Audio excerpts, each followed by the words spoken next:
Union Aerospace Corporation is the largest corporate entity in existence. Originally focused on weapon and defense contracts, new ventures have expanded into biological research, space exploration, and other scientific endeavors. With unlimited funds and the ability to engage in research outside of moral and legal obligations, the UAC controls the most advanced technology ever conceived.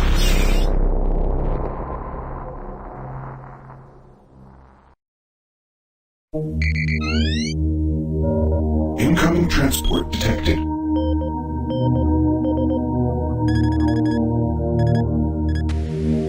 Mars approach, Dark Star with you, 07063, passing through 38,000. Roger, Dark Star. Descend to 2000, set speed, contact ground on 26972. Roger that, tower.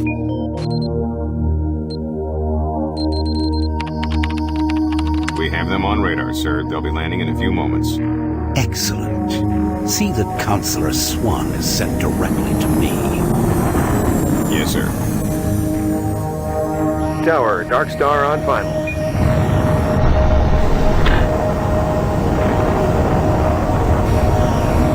We've got you, Dark Star. You are set for lockdown. Welcome back.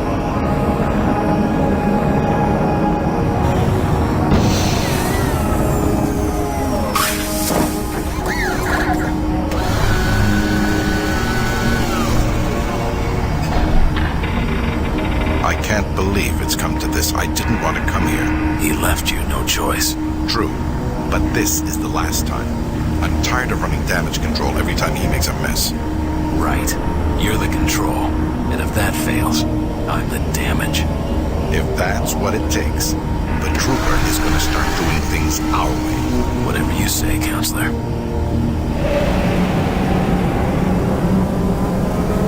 Welcome to Mars.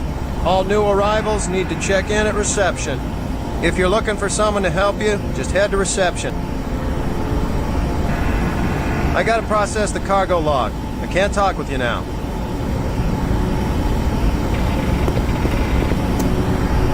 Welcome to Mars City, Union Aerospace's premier research facility. To expedite your processing, please proceed directly to reception.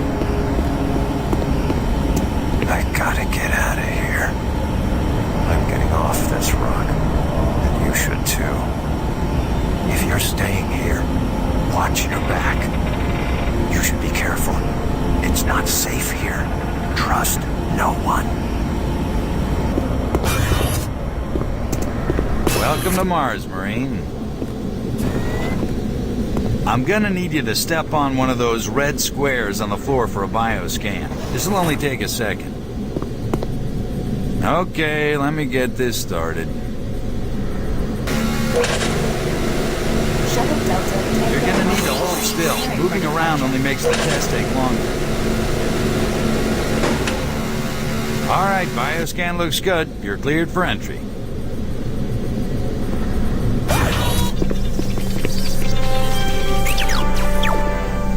On behalf of the UAC, welcome to Mars City. This facility serves as the central hub for all scientific research, Attention, archaeological Director study, Banks. and military Please report to operations. Central Administration. Goal number one at the UAC is the safety and well-being of all employees and guests. To help achieve this goal, we ask you to follow all UAC corporate procedures at all times. This includes restricting your movement to areas for which you have clearance.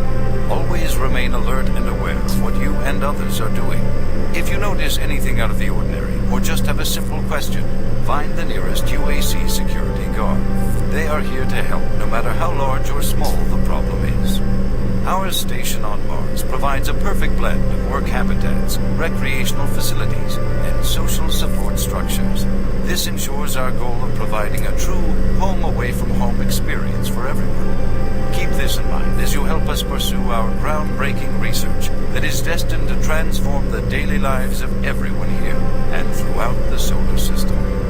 If you need more detailed assistance, please see your Human Resources Manager. If you are a guest, you may bring up any issue with your appointed UAC liaison. Thank you, and have a nice day. Welcome to Mars. First time? You can just leave your bag there. I'll have it sent up your quarters. Okay, there's a few things we need to take care of first. This is your personal data assistant. You'll need this to access all secure areas. If you get clearance for any security zones, it'll download directly. It's important, so don't lose it. I see here that Sergeant Kelly has requested your immediate attention. Head directly to Marine Command. It's just that way. Follow the signs. Welcome to Mars, Marine. This briefing is designed to acquaint you with a few of the standard operating procedures here on the Mars post. First and foremost, chain of command. All enlisted personnel are under the command of Master Sergeant Thomas Kelly. Sergeant Kelly will assign you to a security detail headed by a security chief. Please report to your security chief for all duty-related concerns. While on duty, please stay on your assigned patrol coverage area. All PCAs have been pre-designated to provide overlapping security and maximize efficiency. All personnel must have proper authorization in assigned areas. Be sure to annotate any discrepancies on your security inspection report. Safety is integral to all operations here on Mars. Handle firearms with extreme caution. Never discharge weapons in an area that may compromise the installation's structural integrity. Remembering these procedures is paramount to your success here on Mars. Keep in mind that you represent the greatest fighting force in the galaxy, and your actions are a reflection on the Corps. Take good care, and good luck on your new assignment. You better move along. It looks like you've got some important things to do. The last Marine that kept the sergeant waiting was permanently assigned to guard duty at the solid waste facility. You better move. Sergeant Kelly doesn't like to be kept waiting. You better move along. Mars City is a smoke-free facility. Please smoke only in designated areas. Thank you for your cooperation. Haven't seen you before. You must be with that new detachment coming to check on us. Is there some type of problem? I'm just trying to get my work done here. I'm trying to get these systems reconfigured so I can't talk now.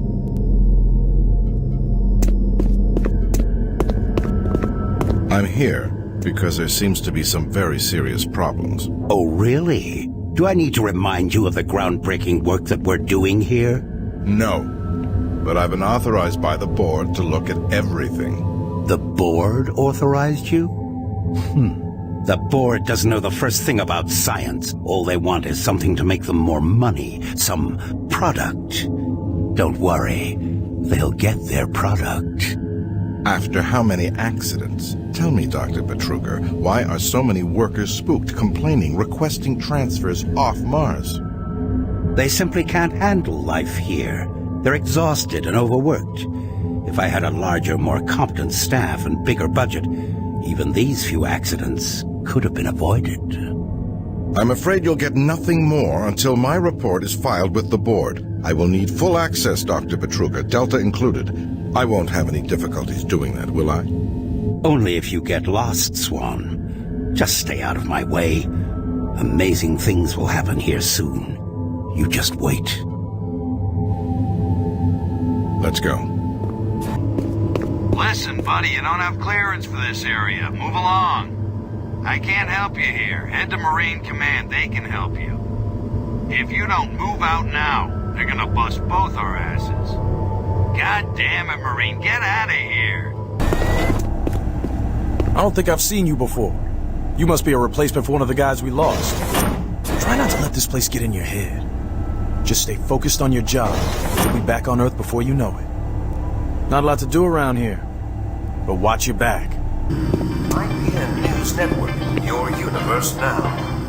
The Union Aerospace Corporation denied allegations today of several reports showing a growing military presence on Mars. A spokesperson stated that increased activity is simply a tactical deployment to outlying planetary sectors.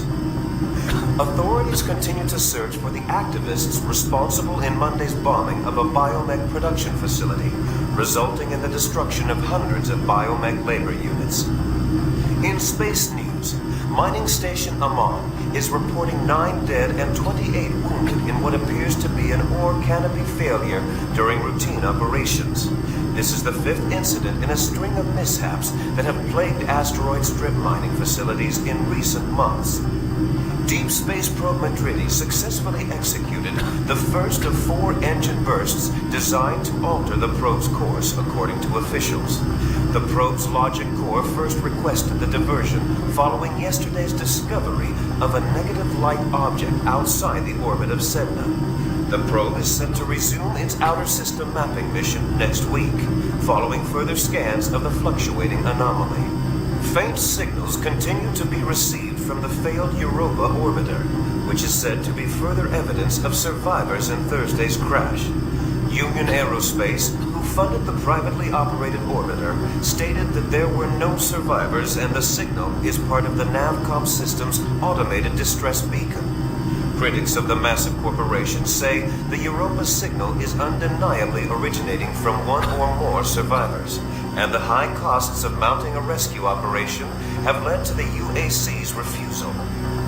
In IPN's business news, Mixon Corporation has filed suit against rival company Moxon, claiming the company infringed on several pressure-sealed patents utilized in planetary bases. Moxon lawyers have threatened a countersuit, saying that Mixon creates inferior parts based on original Moxon designs. Senate Majority Leaders this morning approved a nearly $80.2 trillion spending plan. The plan includes cuts in funding for the Lunar Outpost and several planetary platforms, as well as major revisions to the public health care system. The plan also calls for cutting the budget deficit in half by 2147. Gentech firm Reuters met further resistance this week in its plans to introduce genetically manufactured health products on Earth. A longtime supplier to military and space sectors, genetically modified products have seen poor sales in the consumer market.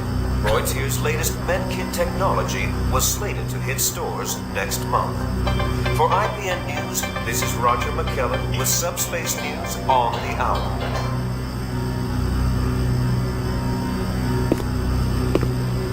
Ah, someone new. It's always nice seeing new faces around here. Hope you enjoy your stay. I've been here 4 years. My advice is to work hard and stay out of trouble. If you want my advice, don't go poking your nose around places you aren't supposed to.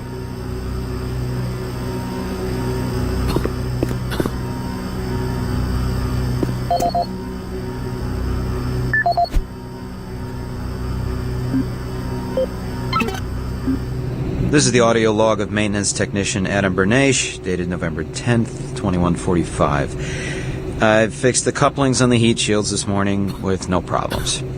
I did, however, have another odd experience while I was down there. Shortly after finishing the first coupling adjustment, I distinctly heard whispering. When I went to investigate the sounds, I found nothing. I checked the work logs, and I was the only person scheduled to be in that area today. That experience, coupled with the stories I've heard from some guys over in the Delta Labs, has me pretty freaked out. I'm really beginning to hate going down to the underground maintenance area. The people down there are a bit off. The mumbling, the weird looks. The whole place is just plain creepy. I'm always expecting someone to jump out at me.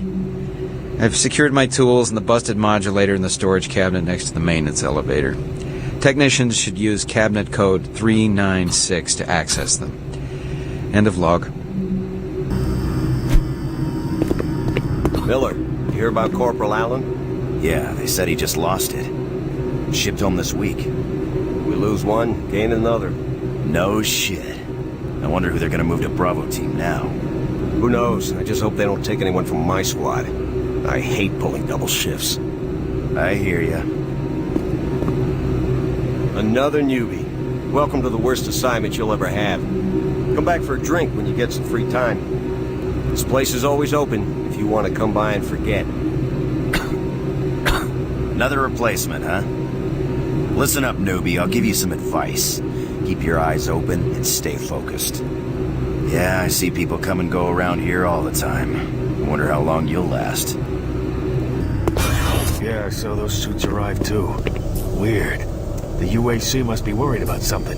I hear there's been more accidents in Delta. Accidents?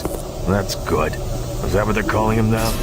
So, tell me, just what the hell is happening over there? Beats me, man. Look, all I do is repair the converters when they blow, okay? That's it. Fine. But what's overloading them so much? I mean, how much damn power do they need? I wouldn't ask him if I was you, man. I heard Travis started poking around and he got transferred fast. Didn't even see him leave. Hell, no one saw him go. Was here 1 minute, gone the next. Lucky bastard. I'm really trying to get this fixed quickly, so, do you mind? If you can fix this, you can stay and help, but otherwise, get going. Why are you bothering me? Can't you see that I'm working? Marine Command is right around the corner. Why don't you go bother someone there? Listen, I'd love to talk, but I'm really busy. What? Do I look like a tour director, Leatherneck? Attention. Dr. Braddock, please report to Environment Management Office 4 Report Alpha. to Sergeant Kelly ASAP. He's in Command HQ. Don't waste any more time. Go see the Sarge. Sarge is gonna have your ass if you don't get to Command HQ pronto. If you're late reporting in, Sarge will have you patrolling outside for a week. I'm almost ready. Roll them down. Okay. He's sedated now.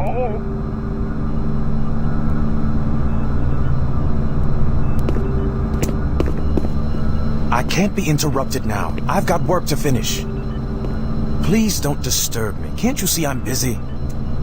I'm doing very difficult work here. I can't be disturbed.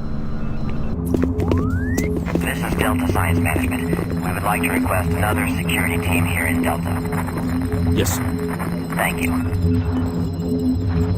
Don't you have some orders you need to be following?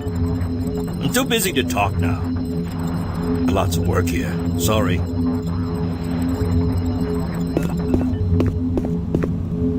I'm trying to reconfigure this little guy. I can't talk now. Hey, this is tricky business. I can't be hassled. If you need something, go talk to Sarge. Took your sweet time, Marine? Now, here's the situation. Another member of the science team's gone missing. Since you're the ranking FNG, you get to find him. I want you to check out the old decommissioned comm facility. We heard he might be heading that way. The only way there is through the service passage under Mars City. I've programmed this sentry to guide you to the maintenance elevator. I hope you follow the sentry better than you've followed orders so far. Pick up some gear at the security checkpoint at the bottom of the elevator. Oh, and when you find him, just bring him back. Do not hurt him. Now move out.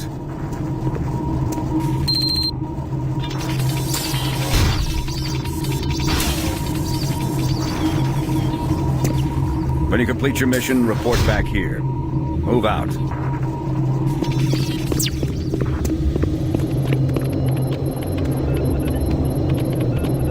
Didn't you hear, Sarge? He gave you a mission. Move out, Marine.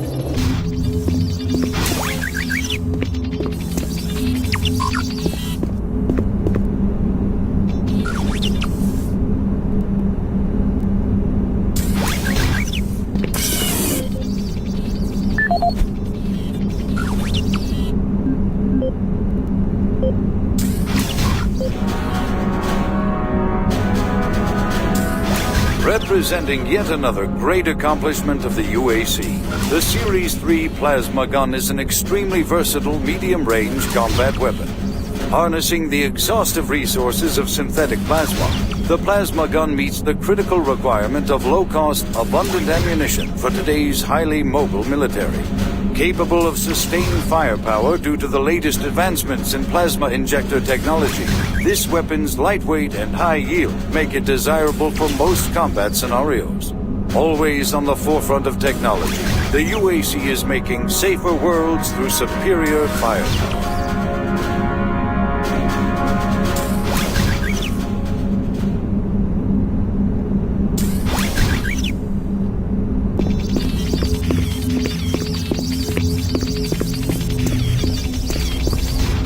You have a mission to do. You screw up that mission and Sarge will have your ass. Attention UAC personnel. Interested in earning more credits? Volunteer at Delta Labs today. See your service branch director for more details. No, what? He said that he saw some strange creatures or something down in Delta. He said it wasn't human. What? You can't believe anything that guy says. Just telling you, that's what he said. I don't know if it's true. Another reason I can't wait to get out of here. The UAC cares about the quality of life of its employees. Please take advantage of our quality medical care services.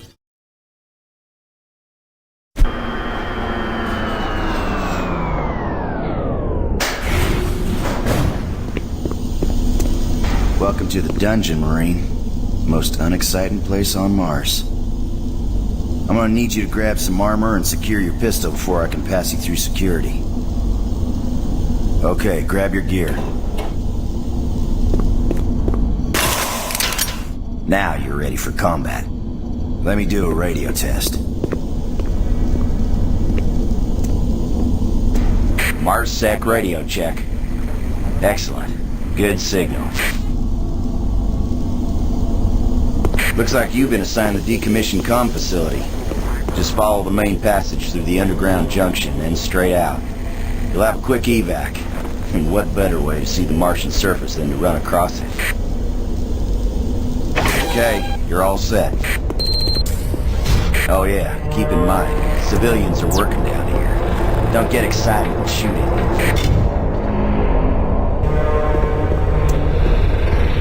Oh, haven't seen anyone new down this way in quite some time. Welcome to the dungeon, brother. Enjoy your stay. You sure are curious, aren't you? Yeah, this is what I do all day.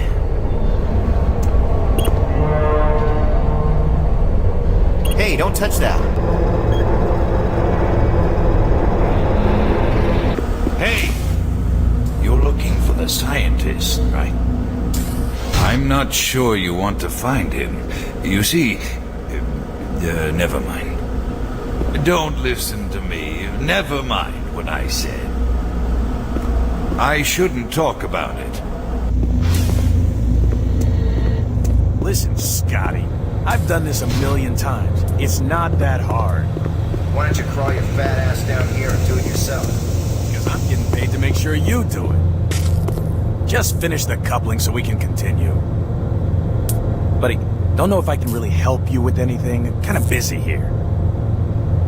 Maybe you didn't hear me the first time, but I gotta keep my eye on this. If you want to crawl around in there, go ahead. If not, you can get out of here.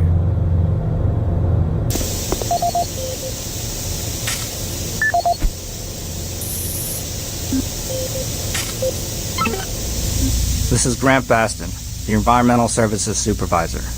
The date is October 19th. I've been hearing an alarming number of reports on some, unexplainable things. Being on another planet and working underground has always been a little spooky, so we always have the occasional report of strange things. But what is worrying me is the fact that the number of these reports are up by a lot. People are truly frightened. The rumors we're hearing about experiments from the Delta Complex are not helping.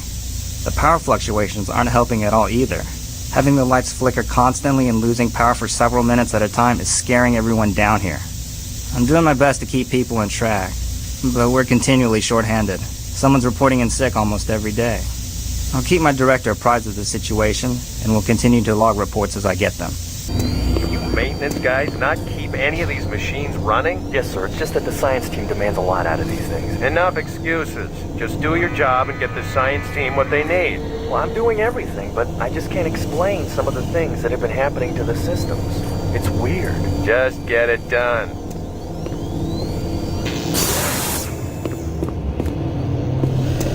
Jeez! You make a habit of sneaking up on people? Everyone's already on edge down here with all the strange things that have been going on. The garage area is right through that door. Now stop bothering me. The equipment seems to be affected by something unseen. Hey, you're that new guy headed for the old comm center, right? You'd better hustle up, pal. This passage doesn't go all the way there. You'll have a quick walk outside to the center's airlock. Nah, don't sweat it. Your suit's got plenty of oxygen.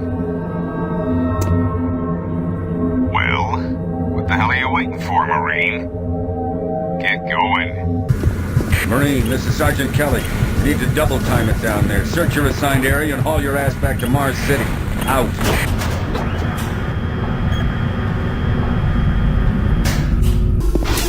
Huh? No, please. You must let me get this communication out. They have to be warned while there is still time. I can't let...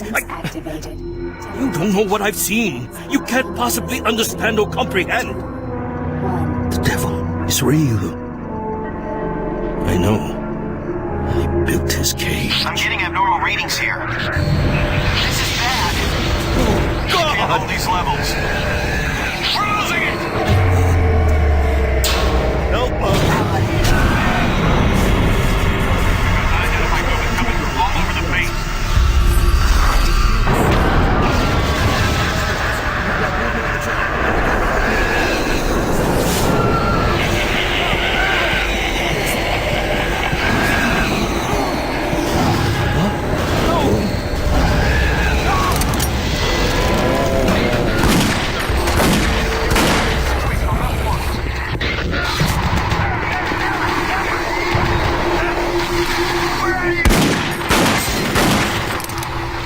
All units, this is Sergeant Kelly. We're under attack by an unknown enemy force. Fall back to Marine HQ to regroup.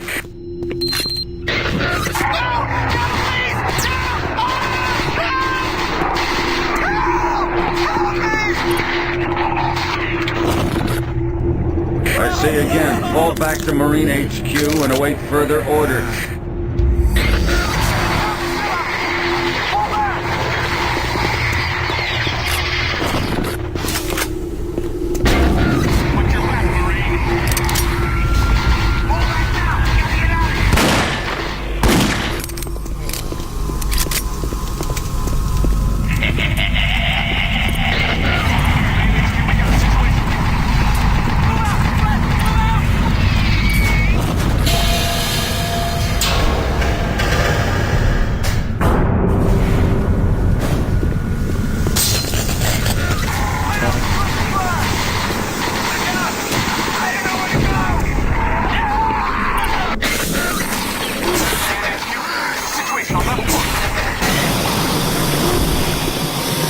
Squad leaders, give sitrep.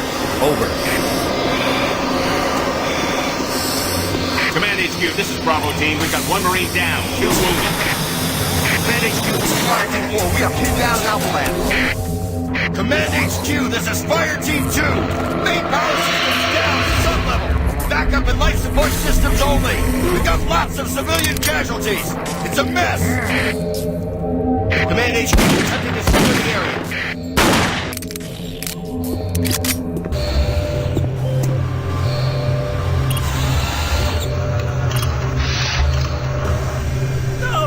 Warning. Filtration All on in units, motion. this is Command HQ.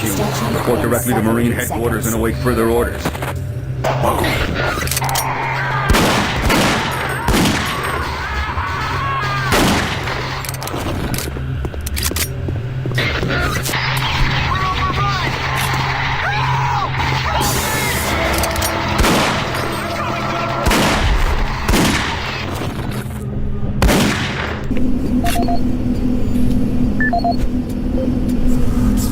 This is the audio log of Frank Delahue, engineering manager assigned to power production, dated October 18, 2145. The current operational status of the grid is 23% over nominal capacity.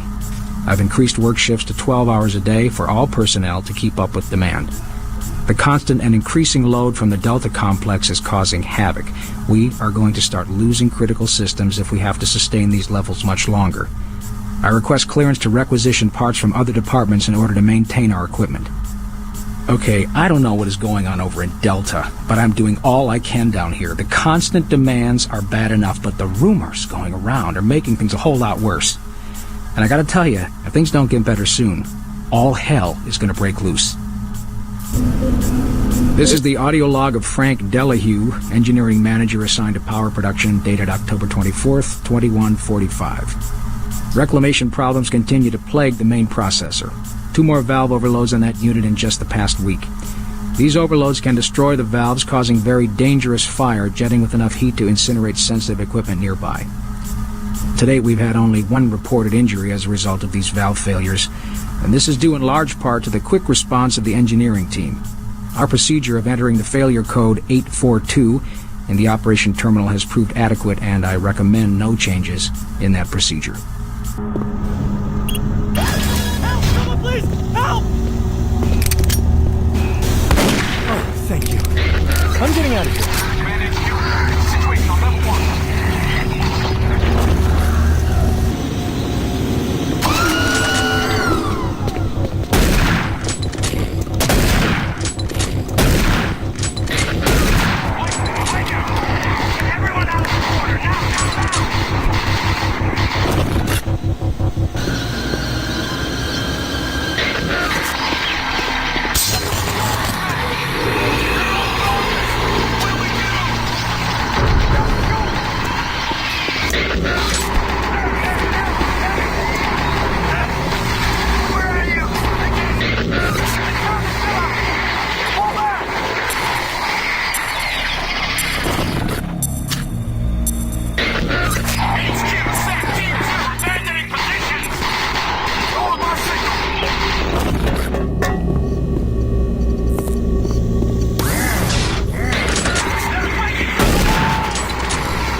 All units, this is Sergeant Kelly. We don't know what we're up against. Repeat, we have negative ID on the assailing force. They're mean SOBs. You don't have a clear path back to HQ. Stock up on ammo, establish a stronghold, and keep them at bay. Help me.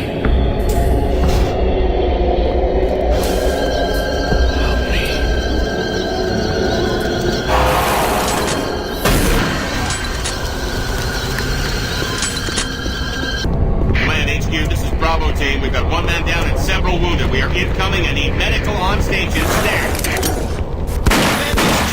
Fire Team 2! The monorail track is destroyed! Unable to secure safe transportation back to base! Over! Roger that, Fire Team 2. Fall back to the nearest station and set up a CP there. Out.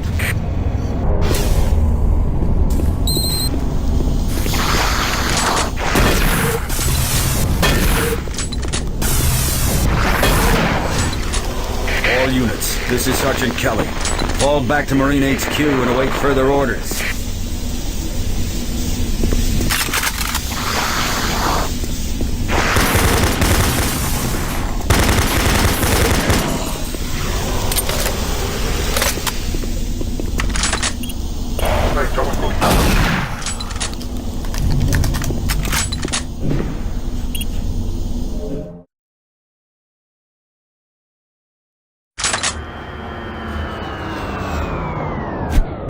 All remaining Marine units, this is Sergeant Kelly.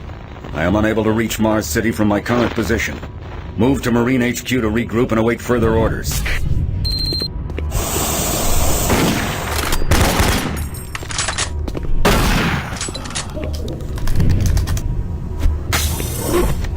Hey, you! Up here, quickly!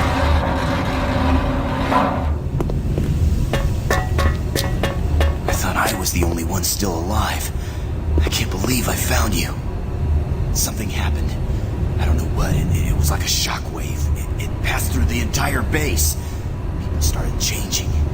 It was crazy. I was working up here on the vent shafts. I don't know how I survived. Go for help. Please. No way. I'm staying up here. It's the only safe place. You can't get me down. I'm staying here. Hurry back with some help. I don't want to stay up here alone.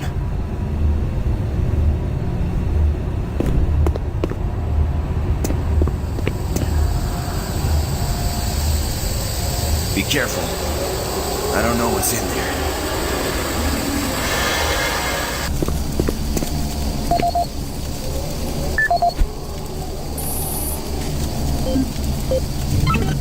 This is Mark Stanton, Manifest Controller, currently stationed at Mars City.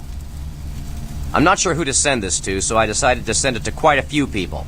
If you're on the recipient list, please take a moment to review this report. It is quite important. I'm very concerned over the shipping procedures out here. I am the Manifest Controller, and as such, I need to be informed of everything coming in and out of Mars City. Someone here is subverting my position and preventing me from getting data on things being shipped. This is unacceptable. Not only could this reflect poorly on my upcoming review, but this is my job and I'm tired of being out of the loop. I have no idea who keeps telling the shipping crews to allow things in and out without allowing me to produce or procure the manifest, but whoever it is, it must stop. One of the dock workers actually told me to piss off when I tried to stop one of the last containers from going straight to Delta. I immediately filed a report and will follow up with the transit manager next time I see him. End of log.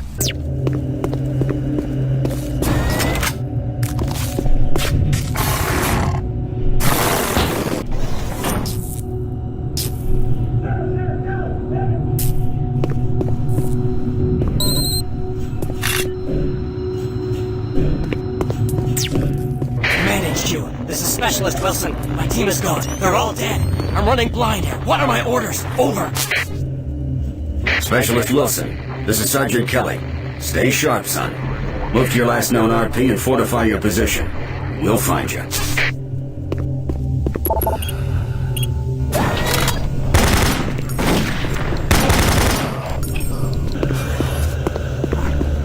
I just don't know what to do. What are these things? I don't know, but stay where you are. Don't let anyone in that room. This thing. Look, what was that? Ray, what happened? Where are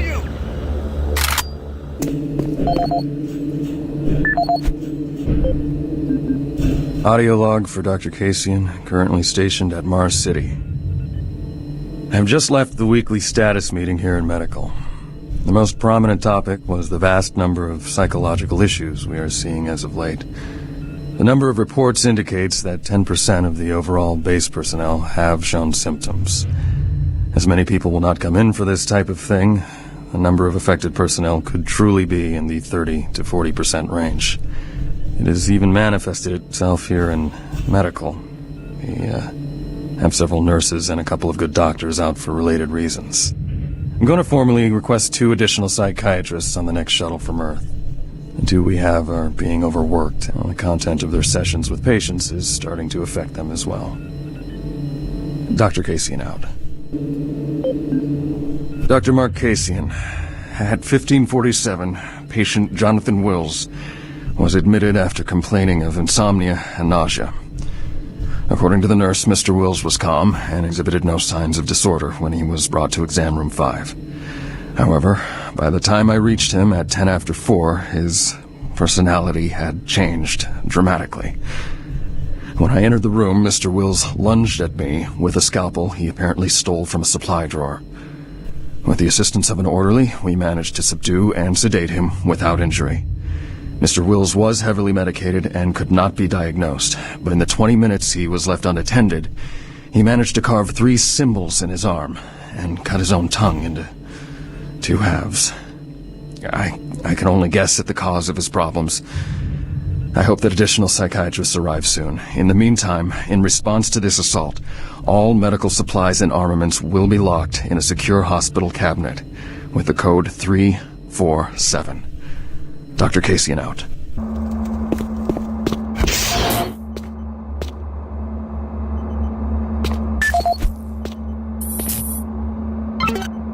Audio report on troop morale.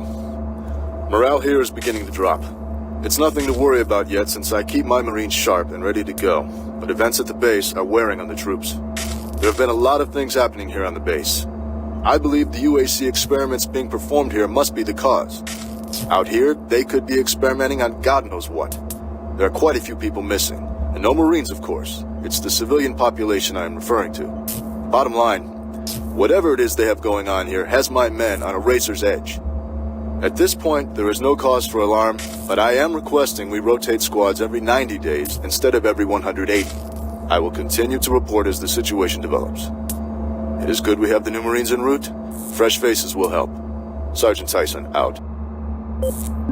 Audio report confirming new troop deployments for the Mars City Marine Facility, October 30th, 2145. The new troops will be arriving within a few days.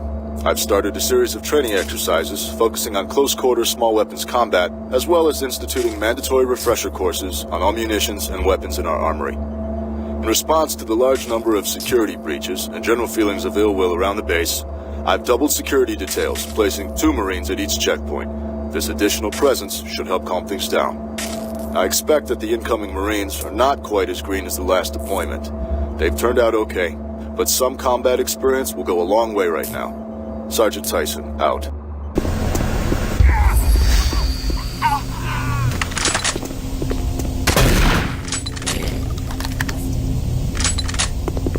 Video link up requested. Video link up requested. Video link up requested. Video link up requested. Video link up requested. Connection established. Marine, I can't believe you're still alive.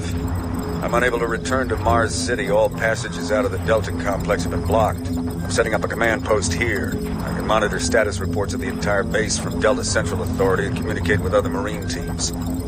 It's your mission to link up with Bravo Team and get that transmission sent. Head toward Alpha Labs. It's the fastest way to find them. I'll update your PDA security clearance from here. Good job, and good luck, Marine.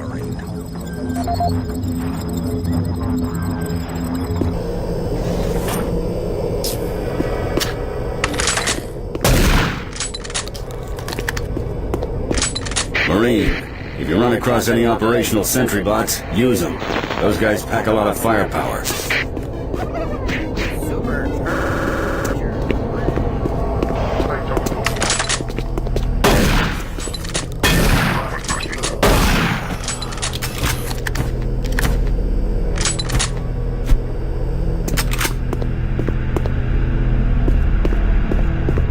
The UAC is here to help you. Psychological services are free and confidential.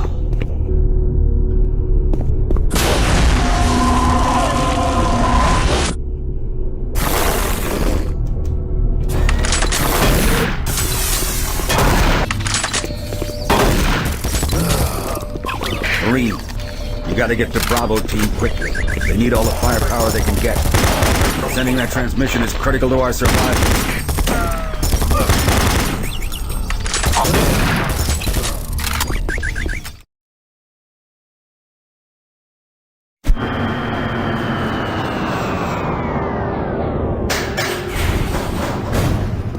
I don't think you understand, Dr. Betruger. No, I understand everything.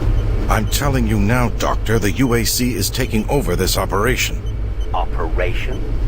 Is that what you're calling it? The situation is out of control. It's not out of control, Swan. You are. I'll manage this, and you and your flunky will be taking control of nothing. Do you understand? Yes, Betruger. I think I do understand. Okay, Plan B. Welcome to the Alpha Labs. Formerly designated Phase 1 by the Union Aerospace Off-World Research Division, the Alpha Labs began construction on October 29, 2095, and became fully operational July 17, 2130. Originally created as the prime science and research facility, Alpha Labs are responsible for the development of leading-edge technology, such as the elemental phase deconstructor, hydrocon, and molecular fuel storage compressor, all presently being utilized right here in the Alpha Labs. These endeavors have allowed for much-needed expansion into the UAC's current leading research facility, Delta Labs, where Union Aerospace is opening all new opportunities in research and development. With continued investment and hard work, the Union Aerospace Corporation strives for excellence and is committed to building a better tomorrow. Don't stop, buddy. There's nothing you can do for me. They're all gone. Surprised us. They just came out of nowhere. There's still a few squads operating, but they're all cut off from each other. Try to find them.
Bravo team reports there's some sort of unidentified growth taking over parts of the base. I don't know what it is, but it can't be good. Stay sharp. It isn't working. I tried everything. The computers aren't responding. I can't get root access to the systems. We can't do it here. We'll have to access the system somewhere else. All right, let's go.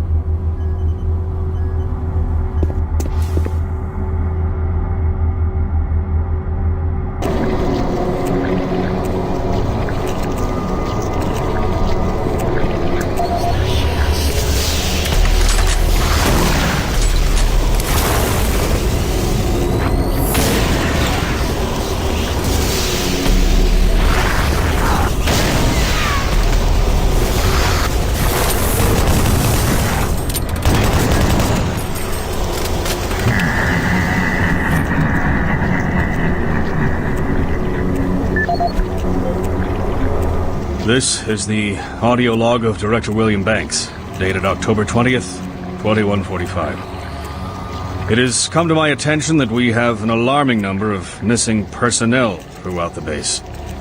My office has received 4 additional reports from Delta in the last week alone, mentioning that personnel are not reporting for work and that calls to their quarters have gone unanswered.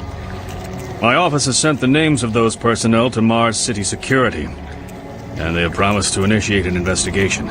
But this news is very disturbing, especially at a time when we have so many people in the infirmary suffering from sudden cases of schizophrenia and other psychological disorders. I hope there is no connection between those cases and these reports of missing personnel. This is the audio log of Director William Banks, dated October 5th, 2145.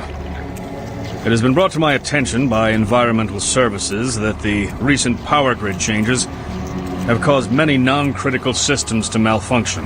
The report explains that this is due to either intermittent power outages or lower than optimal voltage input.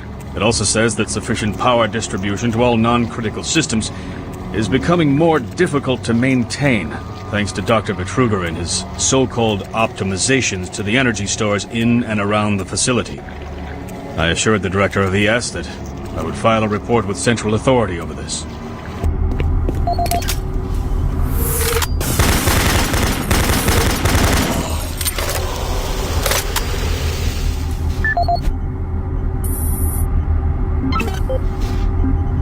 This is Paul Simon, security specialist in IT.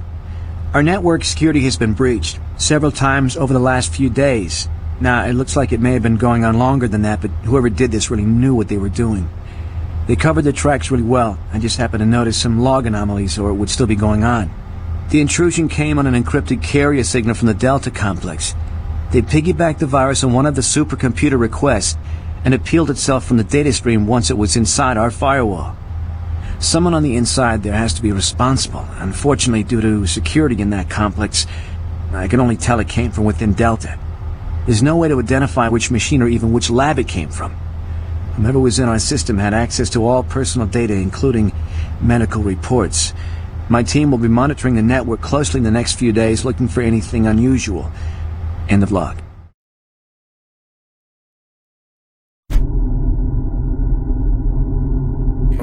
Marine, I've received a report that you haven't reached Bravo Team yet. You need to pick up the pace. Can't wait for you. Reaching the communication facility quickly is imperative.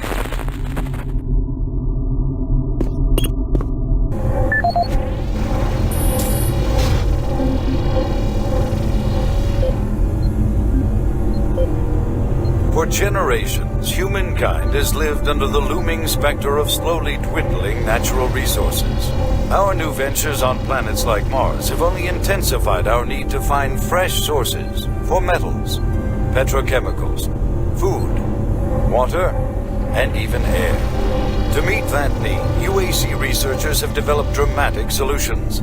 Solutions that will soon pay off for the UAC, its investors, and indeed the entire human race. Mars itself is our chief ally and the key to our solution. Look around at its vast red deserts, rich in naturally occurring iron oxides. They are the raw materials of our future. We have developed a process that destabilizes the atomic structure of pulverized iron oxide and separates it into subatomic particles, which are then siphoned off to create new elements. Like alchemists of old, the elemental phase deconstructor allows us to transform red Martian soil into clean air, fresh water, and hydrogen fuel, the building blocks for a sustainable, human-friendly Martian environment. And this is only the beginning. With continued research, we envision creating ever more complex molecules, even organic matter itself. Atom by atom, the UAC is building an ever brighter future for humankind.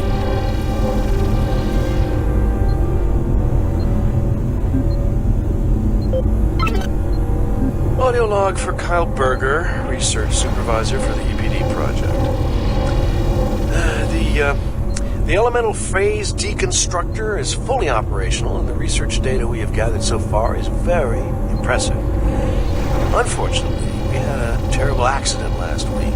Research assistant Patterson was calibrating one of the quark emitters in the chamber, and witnesses say he appeared to see something. It's almost like something was talking to him, and he backed right into the particle beam. It was not a pretty sight, as it took off the backside of his head. He lived a few minutes, although I'm not sure you could consider that living. But they say his eyes rolled back and forth, and he was trying to talk, although after losing that much brain matter, I'm sure it was his reflex actions. Anyway, due to this, I have enacted new safety protocols in the lab, and we have stocked one of the storage cabinets with emergency medical supplies. The code for the cabinet is 752. End of log.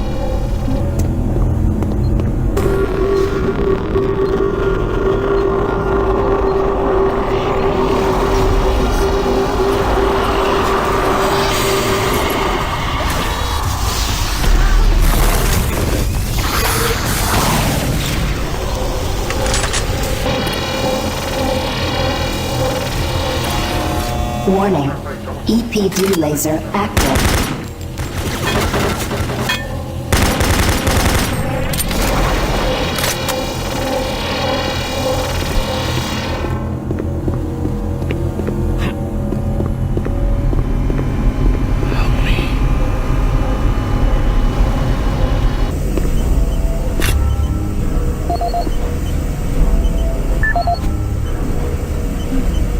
Audio log for Jack Smith, benefits analyst in HR 1024-2145.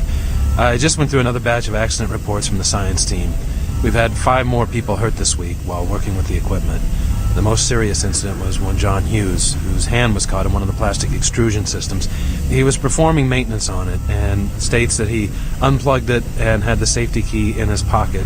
It managed to activate without an apparent power source and shredded his arm up to the elbow before someone got him out.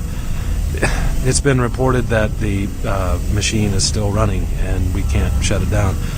The cost on that incident alone is enough to raise the red flag, but this is just one in a pile. We're going to overrun our budget on benefits payout this quarter. And while it's not my department, I have to assume that the new equipment budget is going to be blown out as well because, according to these reports, the equipment's breaking down on a daily basis.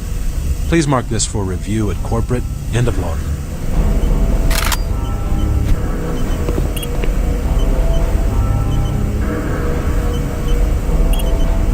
Gas leak stopped. Fire extinguished.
Safer worlds for everyone.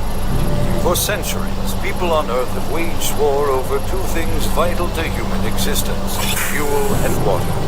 As part of its ongoing commitment to create safer worlds for everyone, the UAC recently unveiled its development of the Hydrocon. Though still in its prototype stages, the Hydrocon will, in one dramatic move, forever end all shortages of water and fuel. By splitting iron oxide molecules, the Hydrocon produces oxygen and hydrogen cheaply and safely, without the need for large amounts of electricity. The hydrogen is then used for hydrogen fuel, a substance so versatile and clean that it can be used in everything from home appliances to today's most demanding rocket engines. A side benefit of producing this fuel is an endless supply of pure, spring-like water that is more refined than any earthbound spring. We envision a world where technologies such as the Hydrocon can be used to end drought and civil strife in impoverished nations where water or fuel have ever been in short supply. While always at the forefront of scientific research and development, Union Aerospace hopes that the creation of the Hydrocon will continue to make safer worlds for everyone.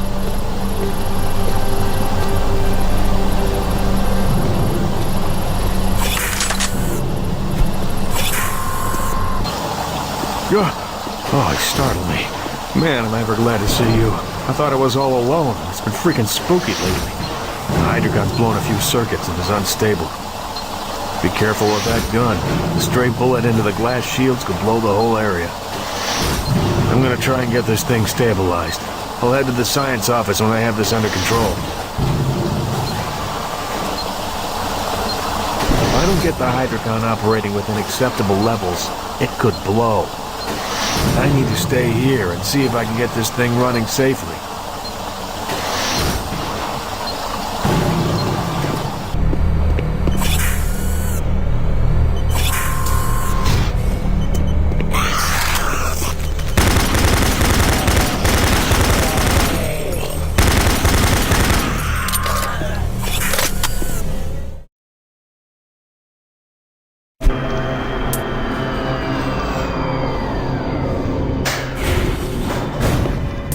Here at the UAC, we make the world a better place.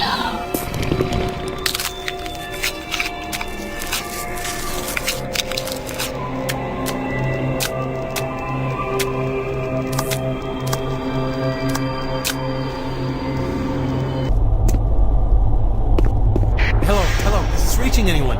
I'm broadcasting on a very low frequency. If you can hear me, I'm not far.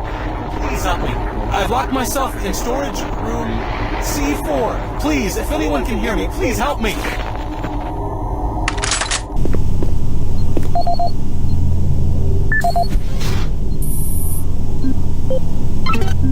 Audio report regarding the disrespectful treatment of new research staff. September 14th, 2145. As you know, I have gone to considerable effort to recruit my staff researchers for Alpha Labs. Finding team members with the qualifications, let alone the willingness to come to Mars, has not been a trivial task. You know this already. But it is necessary that I emphasize why their complaints must be taken seriously. We won't be able to keep our people or recruit new researchers if the harassment continues. No, harassment is exactly the right word. I'm routinely getting reports of UAC security asking inappropriate questions and submitting my staff to unnecessary background checks. I must insist that we be allowed to keep our personal lives private and be left to complete our assignments without further delays.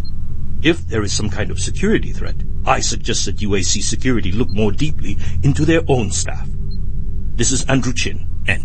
The forefront, not only developing new technology, but pushing those developments to even more daring extreme. With an abundant production of hydrogen fuel thanks to the hydrogen, the specialist teams move! Can you devise a way to store and deliver that fuel to make the dream of deep?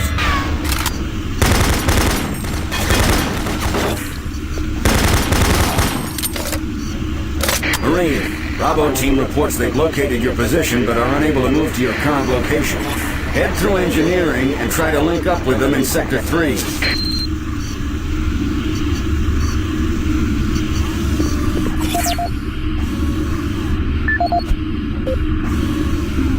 Audio log for Walter Connors. The MFS compressor is producing fantastic results. The latest modification I made to the dilation matrix were the real key to the recent breakthrough. All in all, I feel my work on this project has been the catalyst that propelled everything forward. I've also taken a set amount of time each day to make sure that everyone is doing their job, and of course I check all of their data to ensure that no mistakes are made. This is going to be a huge moneymaker for the company, and quite honestly, without my input and hard work, I am not sure that we would have gotten this far. But I wanted also to thank you for your supervisory role in the project. Working with you is a true honor. Just remember me in the end-of-the-year reports, as I'm certain I deserve a promotion. Walter out.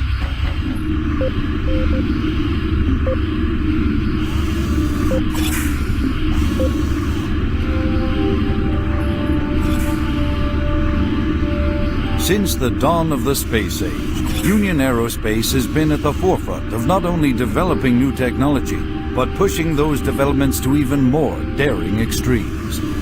With an abundant production of hydrogen fuel, thanks to the Hydrocon, the specialist teams asked the big question: can we devise a way to store and deliver that fuel to make the dream of deep space research a reality? The answer has been a resounding yes.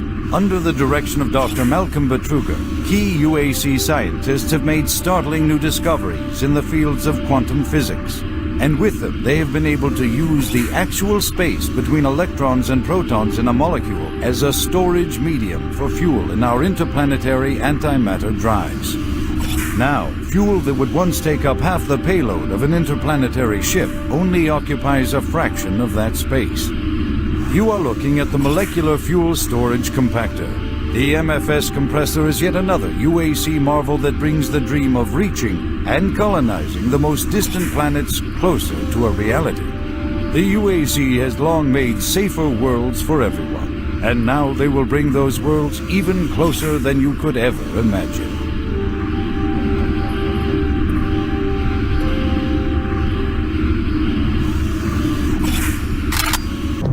Don't shoot. I can help you. The lights are all out. I'll lead you through here if you can get me off this base.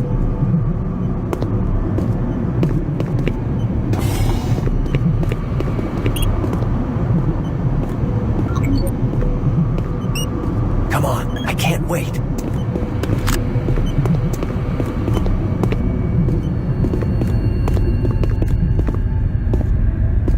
Electromagnetic pulses have knocked out the electrical systems in this area. Watch out, a big one could knock out our lights. Hurry up, we can't stop.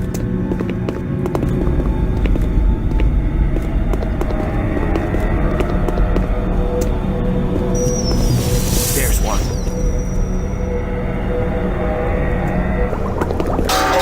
What was that? Stay close. Hang on. Here comes another.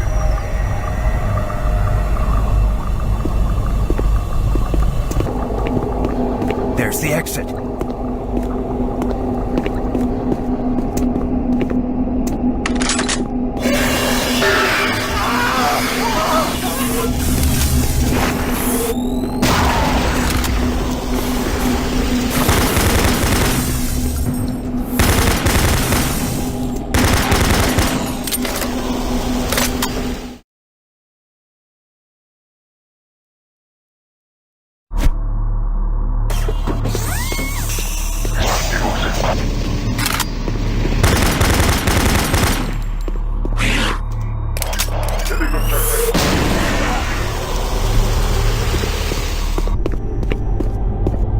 Warning. Toxins present. Please execute cleanup procedure.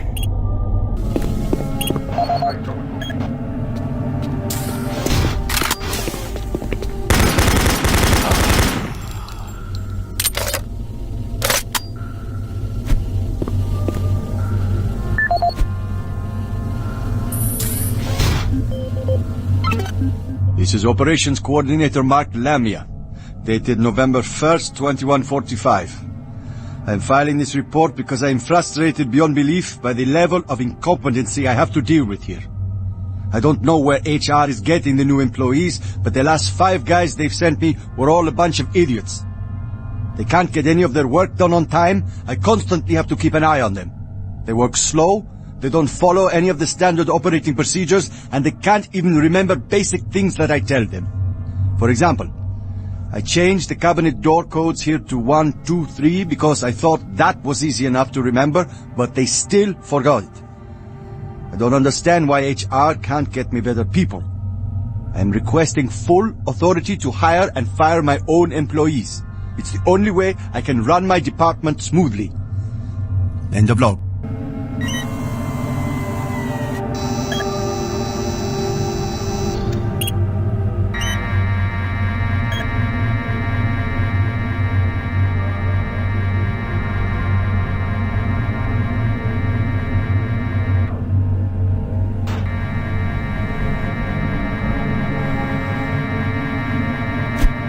Toxic gas is cleared. Waste disposal area now safe for entry. Marine, you gotta pick up the pace. We got more men down. Bravo team is barely holding their own.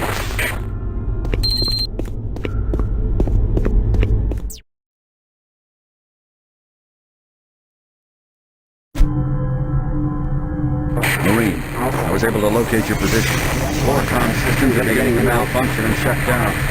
Massive service disruptions throughout the entire base. I don't know how long I'll be able to track it. Bravo team has just entered the end program. Pick up the pace. You aren't far behind.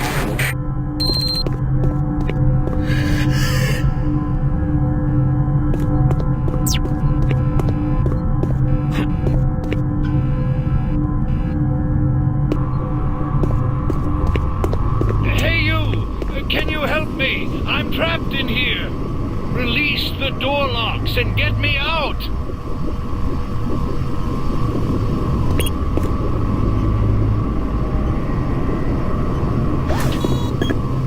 Thank you! Thanks for getting me out of there. I got trapped in the chamber when the power went out. I don't know what's going on here. I don't understand why none of the systems are responding. I'm going to try to get an uplink into the main system from here. This is a secure terminal. I might be able to get a connection. I'm going to stay here. I can lock the door after you leave. I think I'll be safe. I need to stay here. I really shouldn't leave until I get this figured out.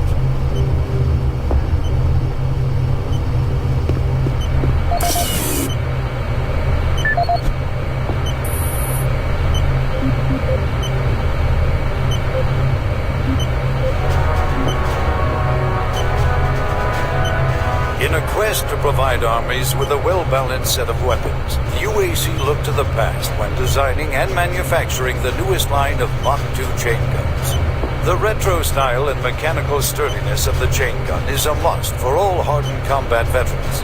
Early adapters have nicknamed it SAW. With its armor-piercing 30 caliber bullets, the chain gun is capable of literally cutting opponents in two. Packed with all the punch you need in close combat fighting, the chain gun delivers unparalleled reliability and functionality. Always on the forefront of technology, the UAC is making safer worlds through superior firepower.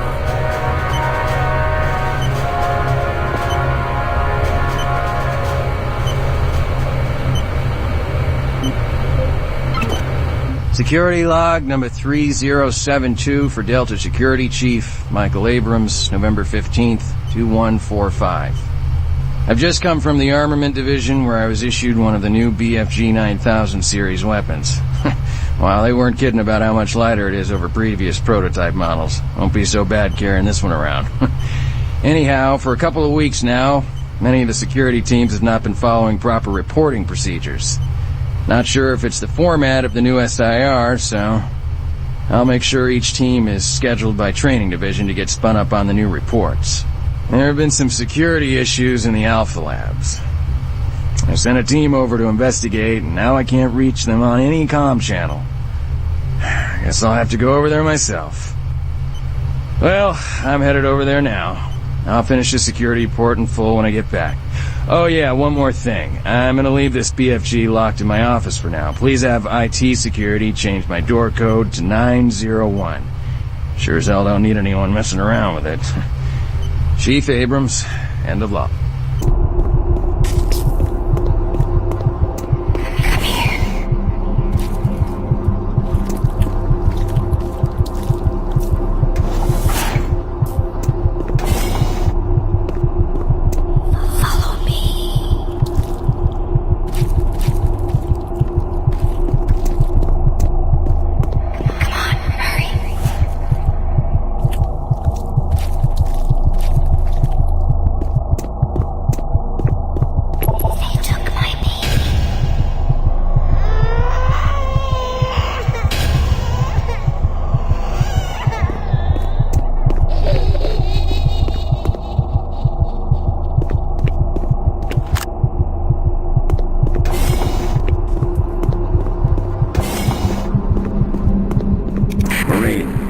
Schematics show all passages out of your area blocked. The only way through is by traversing the EFR, mechanical subsystem with two possible routes through it. Activating the system will get you a direct route, but it's dangerous. Extending the service bridges is safer, but the lighting systems are fried. Make your choice. Good luck.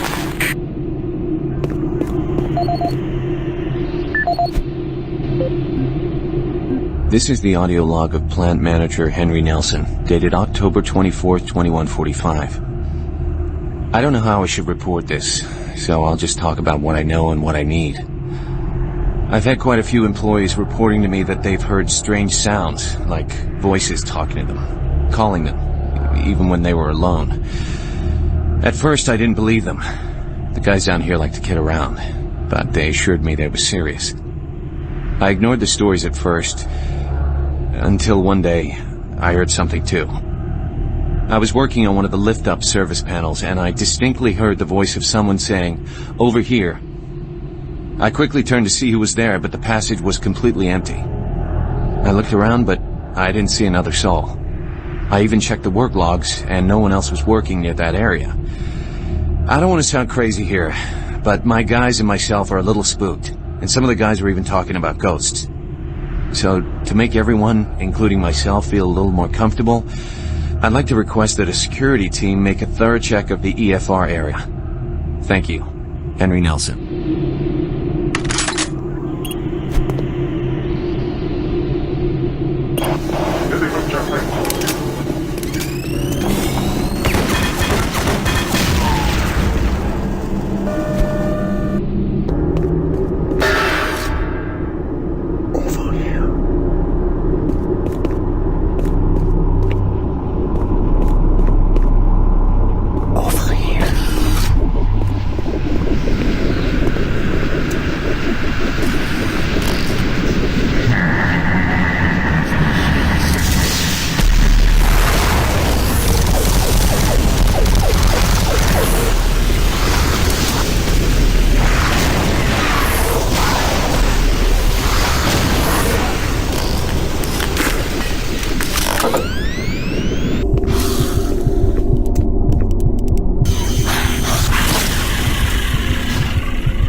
Rod 2 offline. Main reactor operation temperature exceeding safe levels. Marine, Bravo team is down. Their operational status is unknown. They were carrying a military transmission card. It's vital you retrieve that card as it contains encoded data needed to send the distress signal to the fleet. You're the last hope to get reinforcements. Find that card and find it fast. Attention, all personnel evacuate the facility.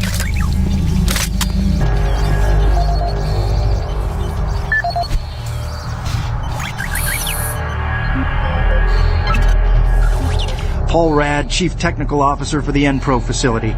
During my weekly inspection of the coolant system, I discovered yet another safety violation. As I've stated repeatedly, our service manuals must be followed to the letter. Now, this includes changing back filters for the coolant system on schedule and not when maintenance gets around to it. As you know, unclean back filters will create pressure inside the coolant system's release tubes. Even a minor disruption in a release tube can dislodge or destroy its coolant rod, overheating the core, and possibly sending the entire facility up in smoke. Now let me be clear, if I see this again, the team responsible will be transferred to sewage treatment before the day is over. Paul Rad, Chief Technical Officer for the N-Pro facility. I appreciate UAC's concerns following the number of stress-related illnesses spreading throughout the base. However, I don't understand why we require such a large detail of armed security bots in N-Pro. Now, you may disagree, but I trust my team's mental condition far more than whatever programming is running inside those bots. Which brings me to the reason for this report. Today, one of my best engineers, Patrick Thomas, was nearly shot when a bot refused his clearance. That's right, shot. Luckily, a nearby team from maintenance caught up to it and smashed it with a pipe wrench before it could chase Pat down. Now, it'll be days before he's ready to return to work, and I don't think you'll ever get him close to one of those bots again. Our jobs are difficult enough without needing to avoid getting shot. If we're going to be treated like prisoners, I respectfully request that you afford us the courtesy of being guarded by people instead of machines.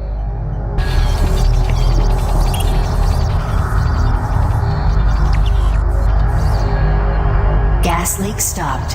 Fire extinguished.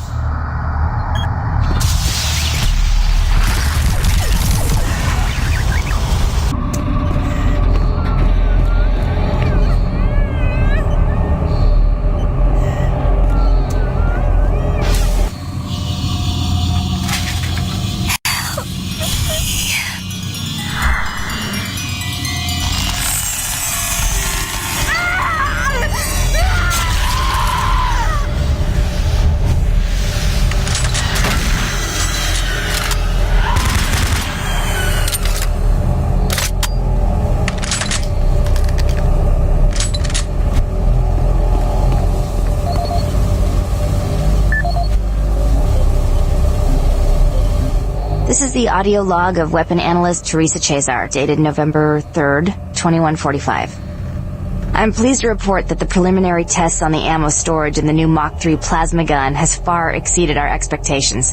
We've realized a full 50% gain in the storage capacity of ammo packs as a result of utilizing techniques engineered in the Alpha Lab's molecular compactor.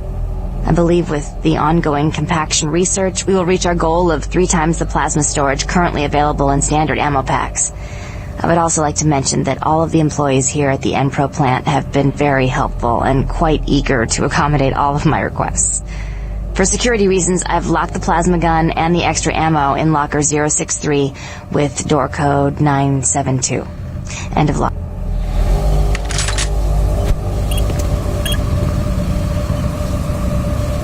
Service bridge now operational.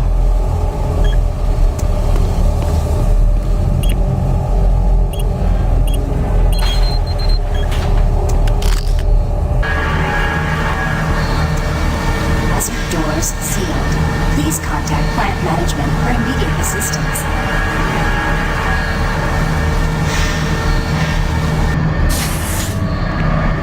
Warning. Reactor core temperature 235 degrees Celsius. Attention. All personnel evacuate.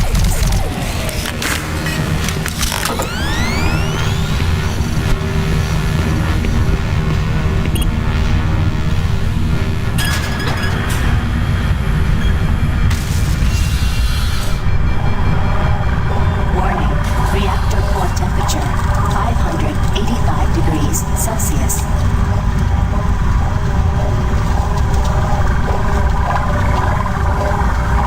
Warning, reactor core temperature beyond acceptable levels.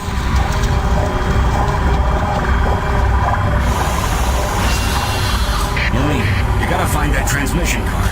If Swan gets his hands on it, I don't know what he'll do.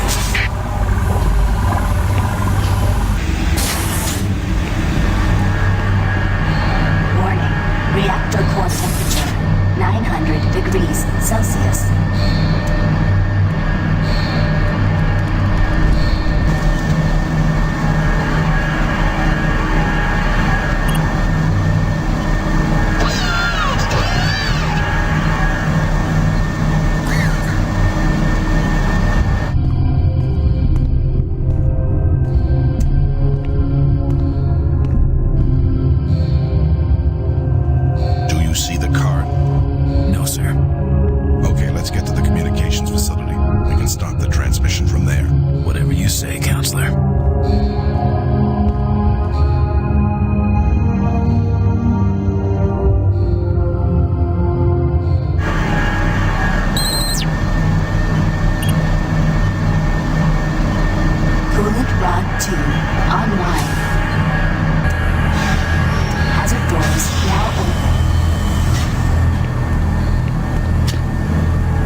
Steve Hammer, service technician.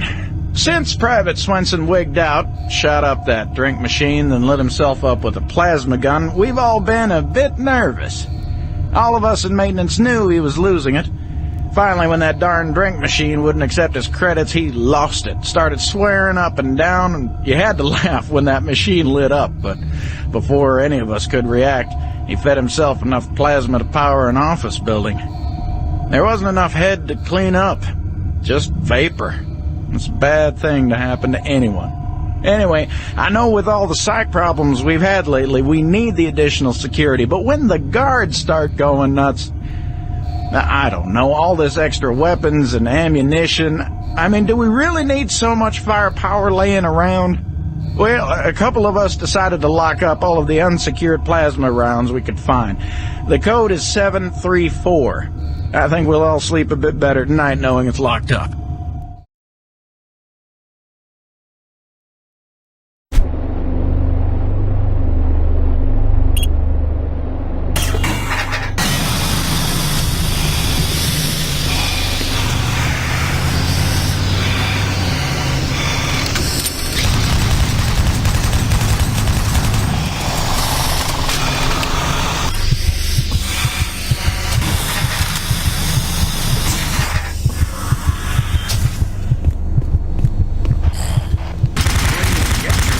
Communications facility as quickly as possible. You gotta get that message to the fleet.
This is the audio log of Controller James Holliday, dated September 24th, 2145.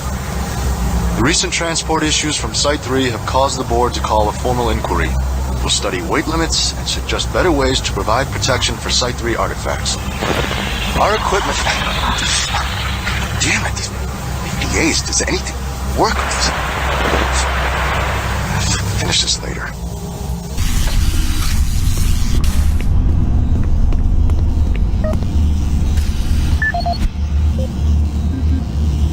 This is the audio log of Officer Ron Ridge dated October 16, 2145. Recent transport tunnel accidents are causing major headaches for both supply and maintenance. Each accident causes an estimated 1 to 3 hour delay in what are mostly time-sensitive shipments. It's becoming evident that certain junctions need safety adjustments as well as recommitment to driving safety by all personnel. The MPRO to Com Center route has shown the biggest increase in accidents over the past 6 months. Safety signs and improved lighting are needed throughout the main junctions over the stretch of tunnels and paths. Absolutely, no recreational vehicle passage should be allowed during peak hours. All personnel should use monorail travel whenever possible to keep cargo shipments flowing smoothly.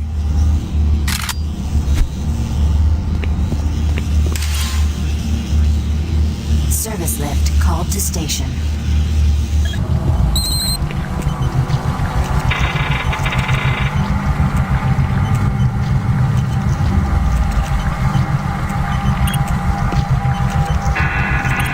Maintenance exit now accessible.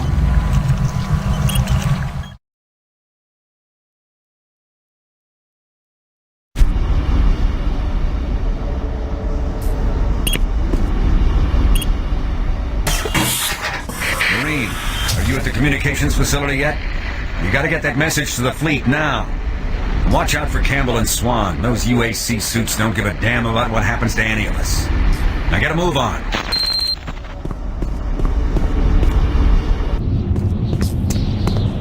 Power fluctuations in main communications router 48A6. Attempting insulation reroute.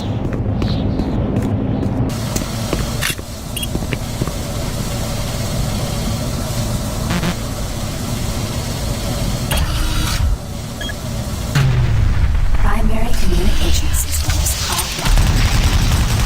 Attempt to configure secondary tower failed.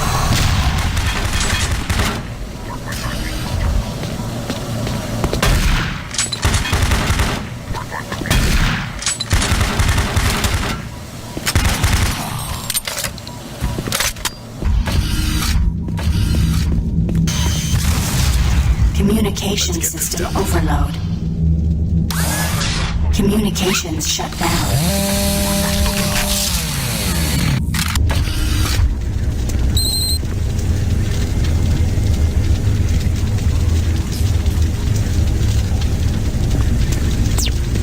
Marine, Delta System computers are showing all off-base communication down.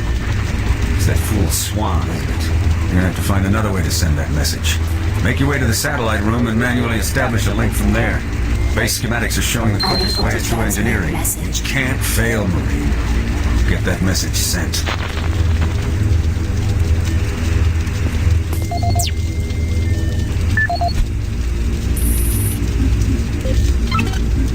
This is the audio log of Technician Seamus, dated October 16th, 2145. Our relatively new remote module replacement procedures are taking some time for maintenance technicians to adjust to. In the long run, it's a much safer, quicker, and easier method. Once a technician receives a call, he simply locates the problem module and gives a replacement command through the remote terminal located in the main comm block. This will initiate the replacement procedure as well as create a repair report, which notifies the repair team of an incoming module. Some minor repairs can be done on-site with normal equipment. I'm hoping the new system will need less and less use once the source of the recent power fluctuations is located and solved. The system is built to handle most other things with its automated recovery systems.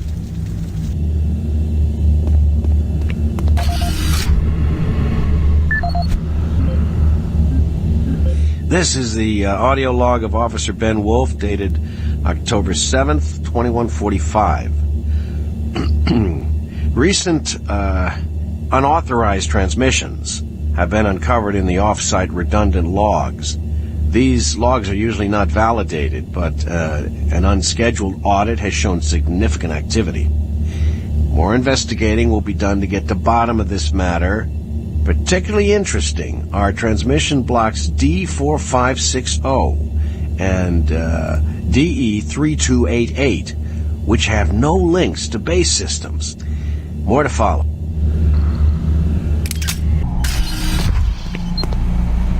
Marine, I believe the source of the invasion was from the main portal here in Delta. After you send that transmission, get here as quickly as possible.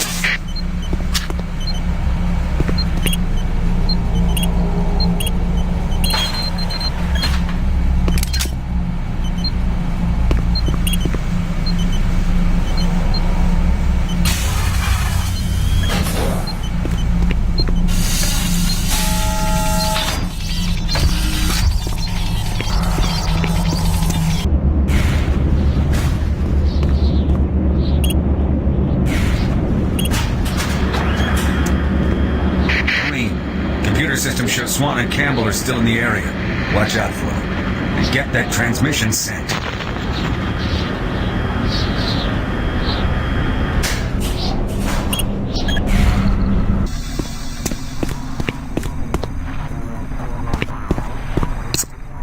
Manual uplink established.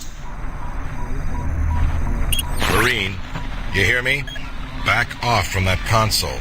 Do not call for reinforcements. We don't know what the hell is going on here. And until we do, this area remains under UAC control. Cancel that transmission. Satellite connection established.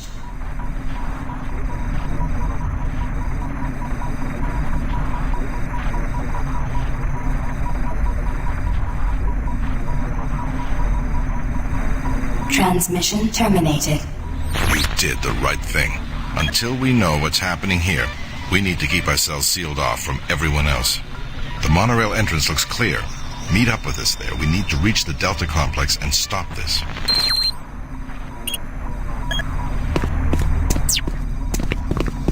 Marine, you have just violated a direct order. Get your ass back to that console and send that transmission.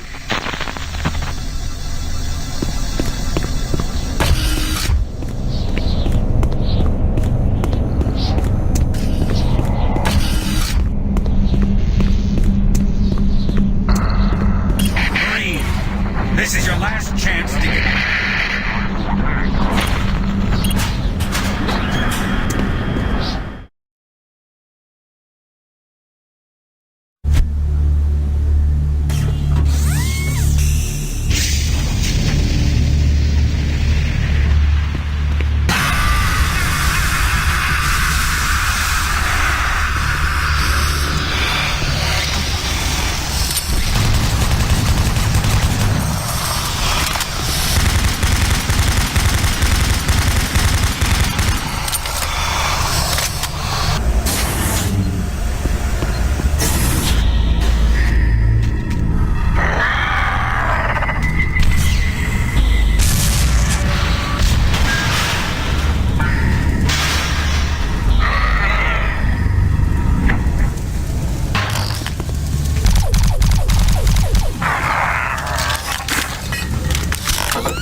Warning. Flow control system failure. Toxins identified. Execute cleanup procedure.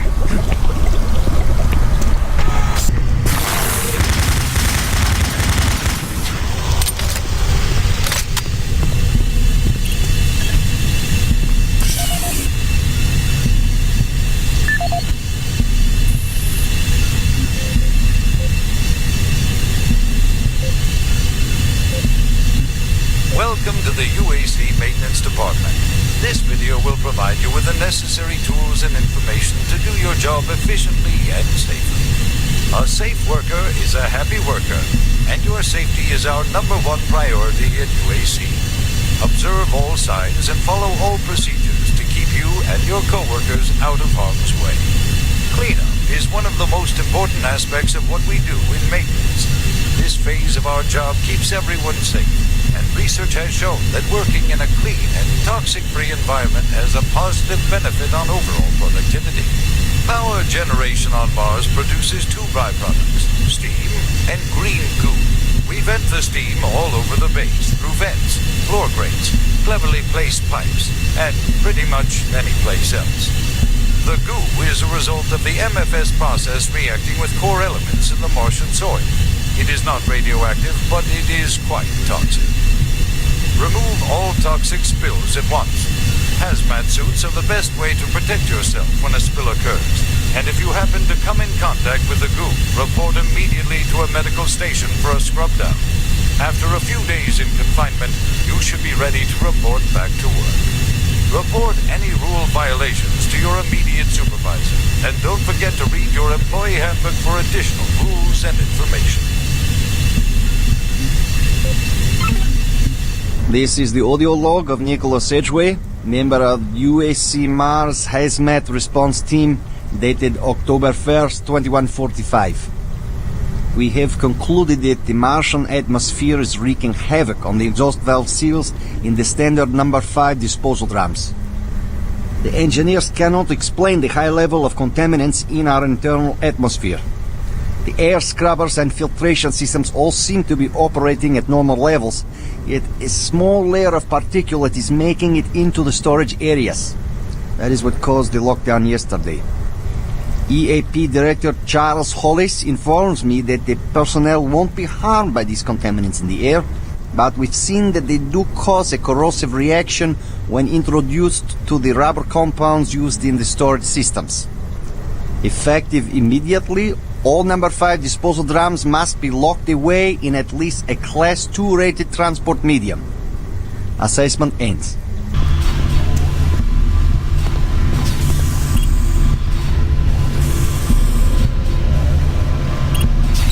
station shut down.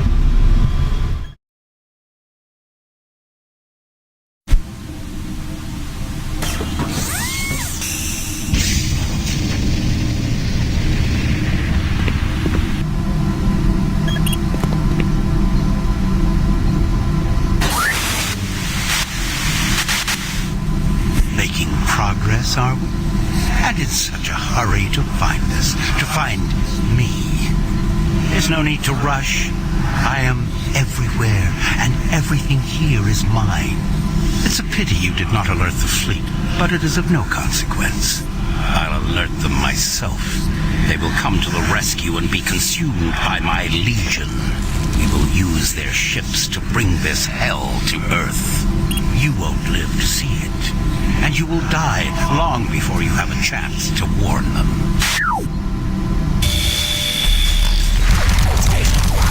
Initiating pump station 1B.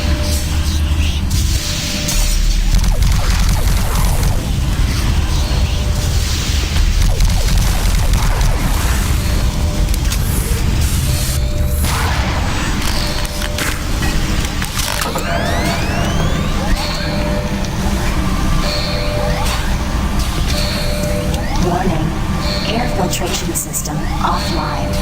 Toxicity level increasing. There's nothing left for you but a slow death as your lungs fill with toxic gases. Attention. Due to the threat of external contamination, hazard doors sealed.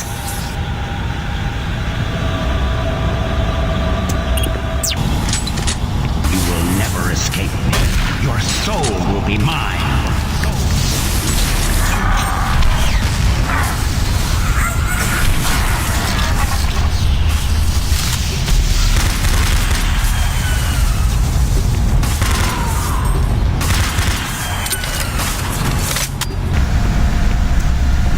Warning.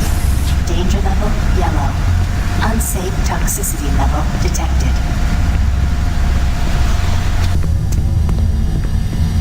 Access suspended. Code orange.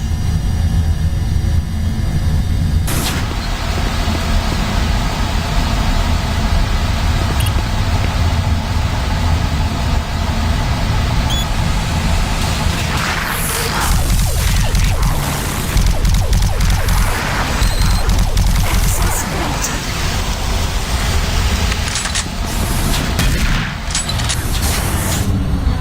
Destroy him.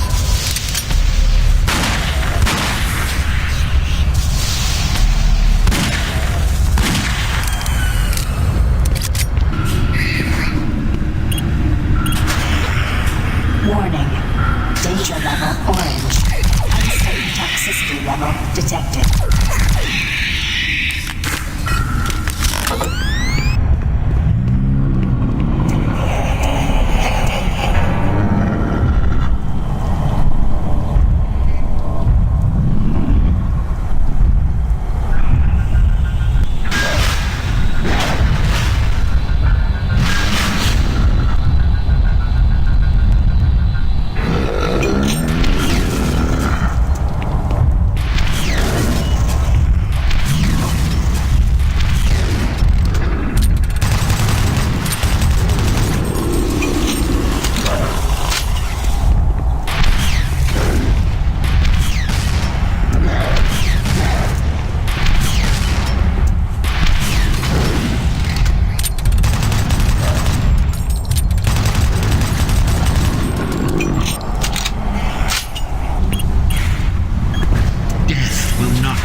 Toxicity level air scrubber 1, air scrubber 2 of 3 activated. Attention. Air filtration system online. Toxicity level decreasing.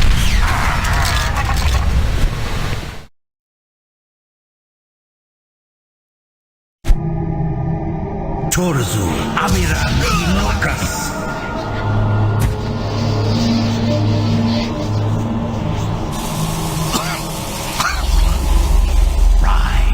Rise, Quathir Yalopal. There is no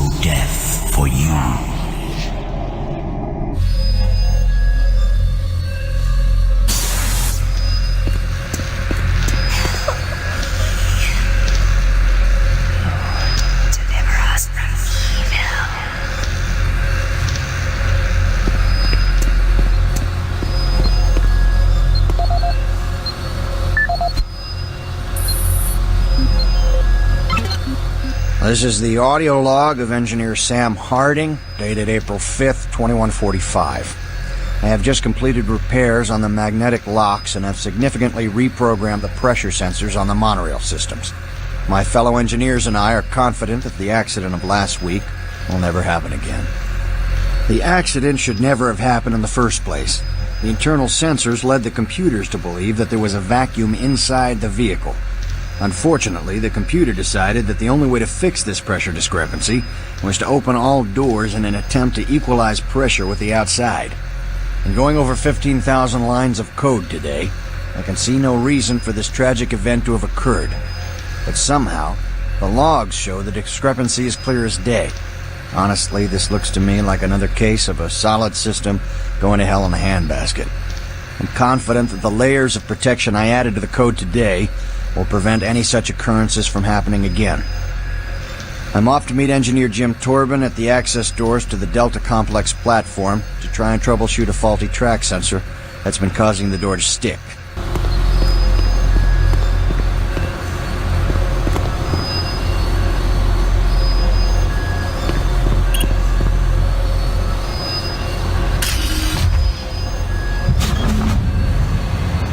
Now leaving Environmental Reprocessing Center. Next stop, Site 2. Who are you? What are you doing? I was waiting here on the train for my partner. He went to investigate what was going on, but he never came back. And now I don't know where he is. I don't know what the hell's going on. But I bet it has to do with those artifacts we were digging up at Site 2. I bet they're somehow connected with those things in the Delta Complex.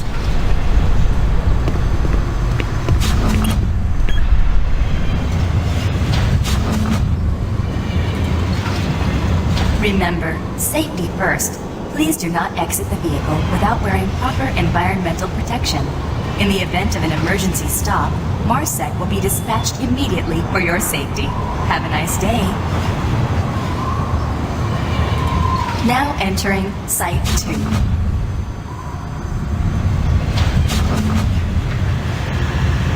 Warning, airlock malfunction.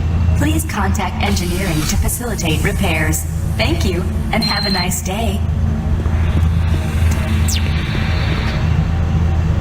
The Delta Complex isn't safe. You're crazy if you're going there. Look, I don't think this train is safe either. We don't know what's ahead. I'm staying on the train until we get to Delta. Then you're on your own. Destroy all who oppose me.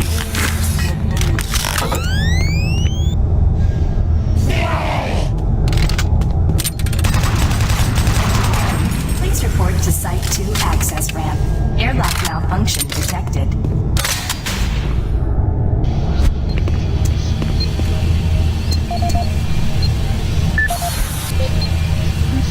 This is the audio log of Charles Hollis, EAP Director, dated September 5th, 2145. In order to conserve current life support resources, effective October 1st, 2145, the Council has made a decision that all environment processors be brought offline in the general area of Site 2. Tomorrow, I will be sending out emails to all team leaders asking for an update on their asset relocation program to Site 3.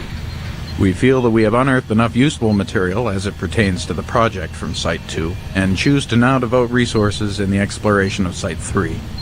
End log recording.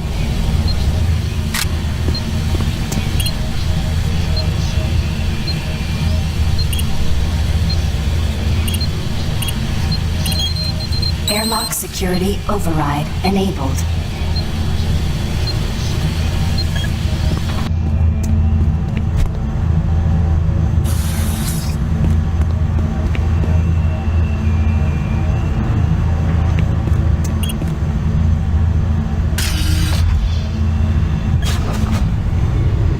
Now leaving Site 2. Next stop, Delta Complex.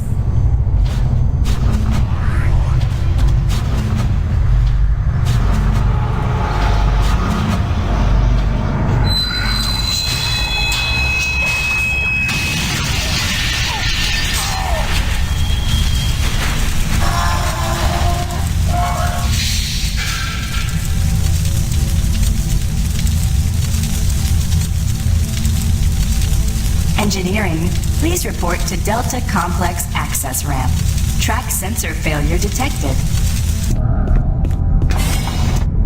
Destroy him.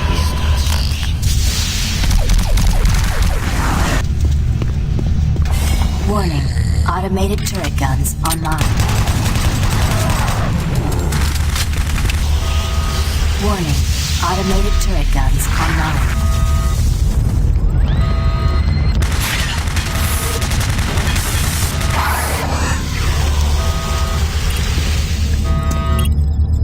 Warning, automated turret... Attention, automated turret guns offline.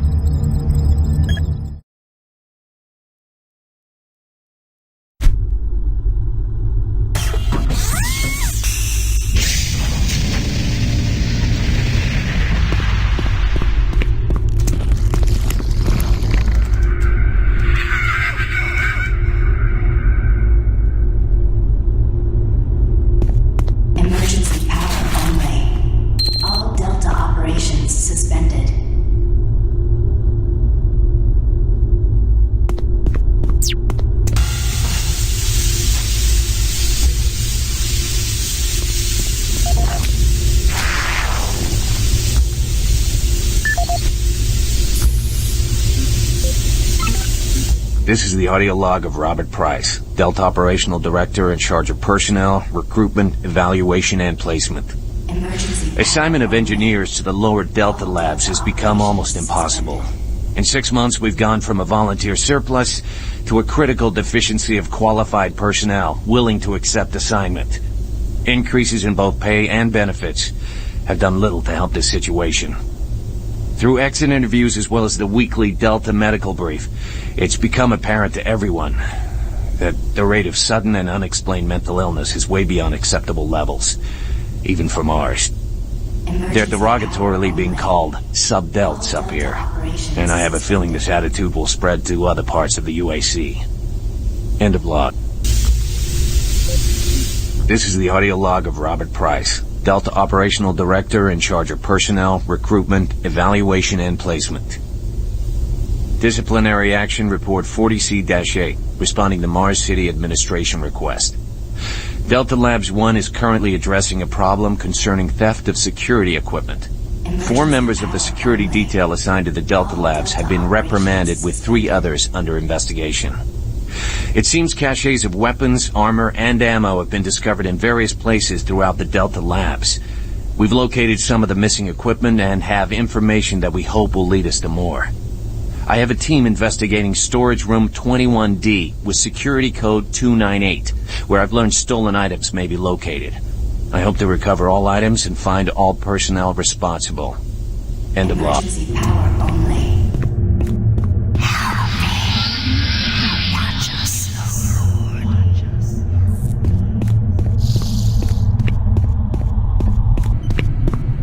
Emergency power only. All Delta operations, reactor core offline. Follow safety procedure. Orange.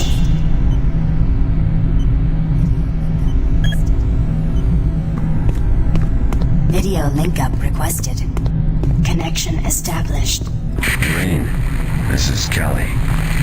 If you're watching this, you're tougher than I thought. I guess things aren't always what they seem. Plans have changed. Delta Complex 1's been compromised. You're not safe there. I'm moving to Secure Service Tunnel 1. Warning. It's not Reactor far core from your offline. Please follow surge.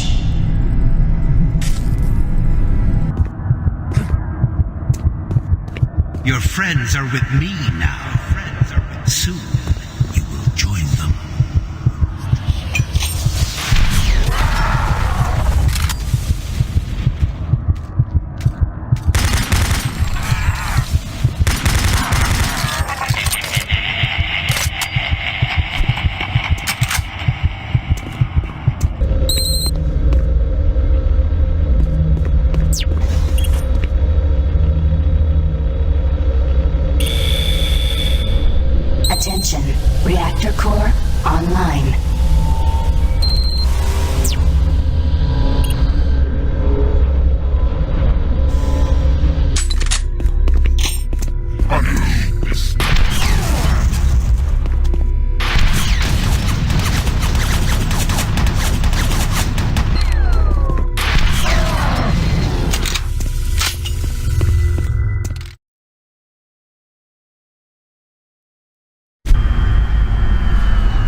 This is the audio log of Medical Supervisor Peter Raleigh, dated October 29th, 2145. We have exhausted all known forms of drug treatment in hopes of finding a way to abate this strange outbreak of dementia, and I have yet to receive any additional data from the psychiatrists back on Earth.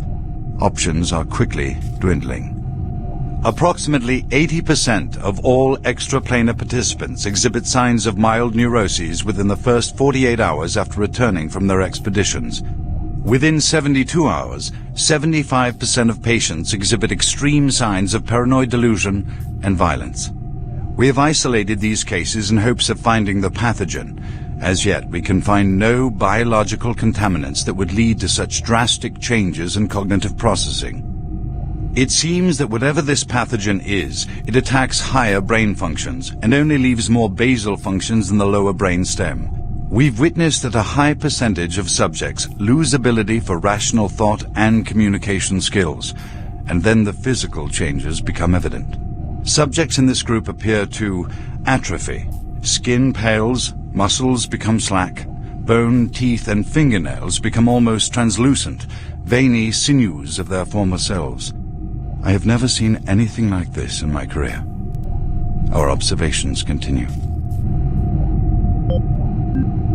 This is the audio log of Medical Supervisor Peter Raleigh, dated November 1st, 2145. Patient 0432, a Private Steve Jensen of the UAC Darklight Armor Corps Division, expired today at 15:43 of a self-inflicted gunshot wound. This is approximately 110 hours after his return from expeditionary missions. Private Jensen was suffering from paranoid delusions and full-blown dementia. Treatment was unsuccessful.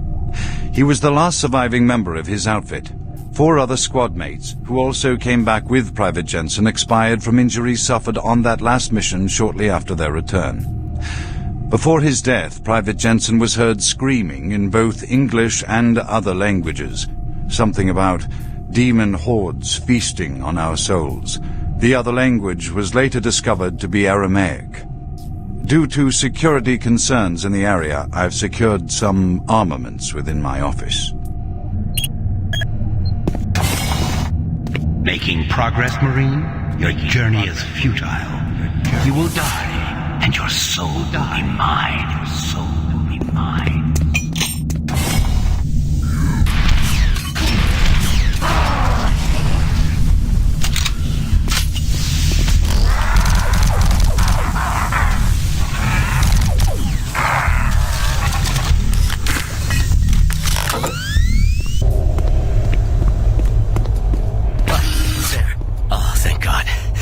You're not one of them. I thought everyone else was gone. I was part of this. I helped them. The madness of opening to another dimension. Look, we don't have much time. We let it through. The evil, the protective stabilizer on the portal just failed after Betruger took the device. It was an artifact we had found in the ruins. He took it into the portal, and hell followed him out. You have to help me first. I'm going to try to get the teleporter systems running again. The areas are destroyed around us, so it's the only way through this part of the complex. You need to find me a working plasma inducer. It's all I need to get the teleporter working. You can look for it in operations. I have a security clearance. I'll unlock some doors for you. There. We don't have a lot of time. Please hurry. Don't have much time. Get that plasma inducer, quickly. Time is running out. Find the inducer. Get back here, quickly. I'm gonna stay here and work on the computer some more.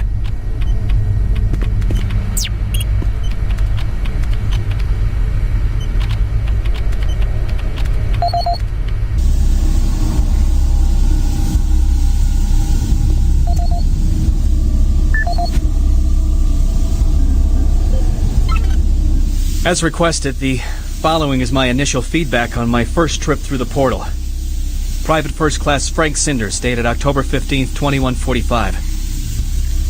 I don't know exactly where to begin. Obviously, I survived the first trip and feel no worse for the wear. I'm not feeling any of the symptoms reported by the others who have gone in before me, but I'm at a point where I'm still trying to process everything. Thankfully, the place looks deserted and devoid of any life. But, the flames and heat and stench of the place, it smells of death, decay, and burnt flesh. Tomorrow we're going back in with some of the eggheads, science division, to start securing forward positions, and we expect to start sending out the mapping droids at the same time. I feel I must admit on a personal note that I've got a really, really bad feeling about this. I don't understand what we're doing there or what we hope to prove. PFC Cinders, signing off. Warning. Halon systems active. Access denied. Medical report 16-8, dated November 2nd, 2045. Patient 04, Private Steve Jensen of UAC Darklight Armor Corps Division, experienced 1543. Private Jensen was suffering from full-blown dementia. Treatment was unsuccessful. Initial psychiatric interviews suggested only mild psychosis with speech, motor activity, and thought processes within normal range. Paranoia being the only psychotic element directly evident. Reference interview G8A. Private Steve Jensen, October 18th, 2145. UAC psychologist Dr. Hooper interviewing Steve Jensen, male, age 27. Steve, can you talk to me about the last few weeks, please? I don't want to talk. Well, I'm here to help you, Steve. I've tried talking. They think I'm crazy. You think I'm crazy. They, your colleagues, aren't doctors. Let me help you. Help! Nothing can help us. Prior sessions over a period of 72 hours revealed rapid deterioration of both physical and mental capacity, with behavior inconsistent with any known patterns. The patient was responsive for brief periods and had to be restrained during interviews. Reference interview H-3-2, Private Steve Jensen, October 21st, 2145. Tell me what you see, Steve. I don't want to see it anymore. I don't want to feel it. They'll be here soon, and then you'll see it. Can you talk about what you see?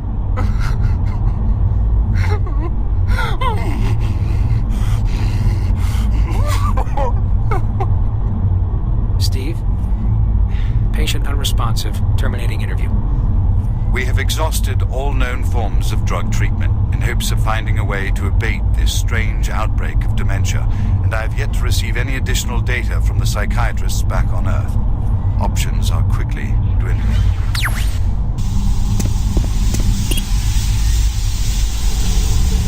Halon systems deactivated.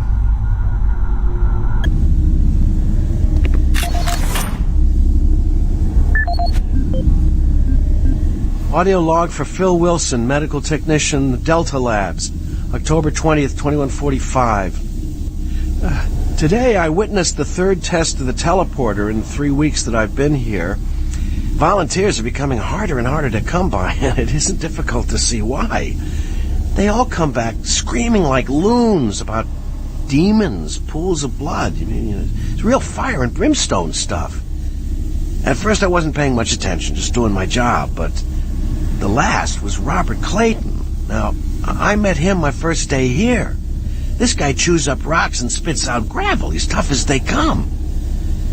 Having to sedate him and drag his drooling body to the isolation room, it's really freaked me out. I'm going to put in for a transfer as soon as I'm able.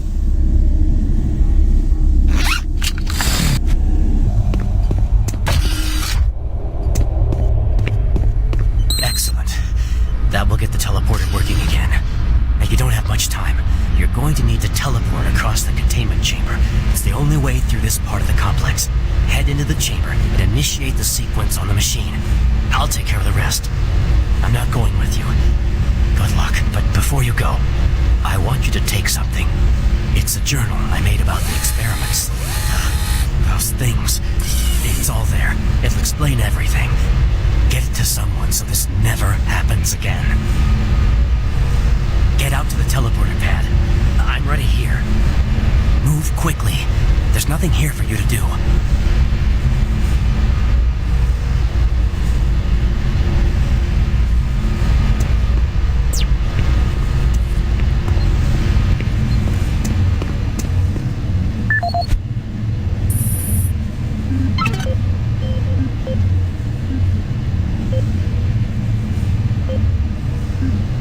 is Ian McCormick, and I'm a research specialist stationed on Mars, working for the UAC.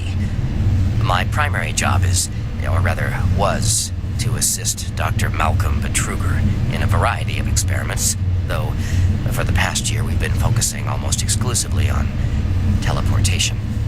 I don't know if I'll make it out of here alive, so I'm recording this video log to let someone know what happened, and with that knowledge, prevent it from happening again. Initially, the teleportation experiments were amazing. We were creating a new science, and the prospects of it changing our way of life were, well, they were outstanding. I was proud to be associated with such an amazing project and someone as talented as Dr. Betruger. We noticed early on, probably before we had completed maybe a dozen successful tests, that there was a variable delay during the teleportation. The objects are broken down at the quantum level, transported, and then reassembled. Each stage of the process should have been instantaneous, but it wasn't, and we didn't know why. We sent a video drone through and were shocked at the images it sent back. Just a few frames of video right before the drone came back through showed what appeared to be several sets of eyes looking directly at the probe.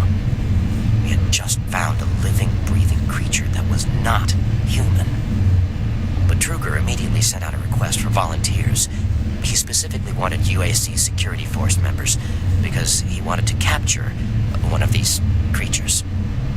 I've made a lot of mistakes, but I am most ashamed of my involvement during the next phase. To get medical clearance to send human subjects through the device, I doctored up several of our reports to indicate that we had performed living tissue experiments. I did not regret it at the time, but a few days later, when our third test subject came back, he was chewing off his own fingers. It seemed he was clinically insane. We started sending teams in, about once every 2 days. The teams were reporting nightmarish experiences, and sightings of things that ultimately made us conclude that the other dimension was not just another dimension.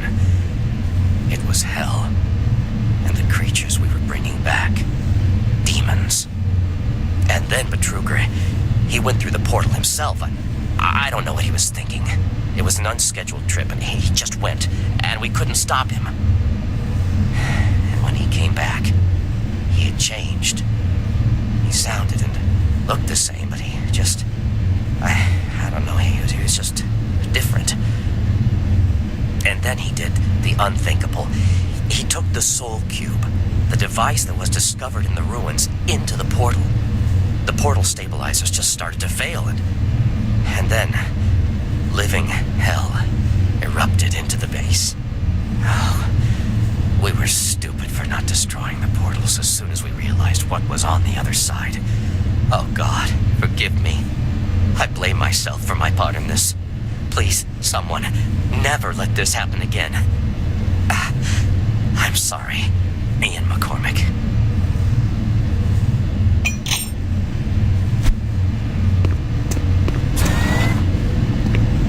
Decontamination process started.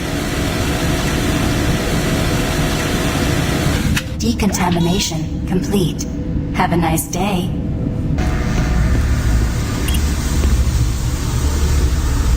Systems activated. Teleportation will commence in T-3, 2, 1.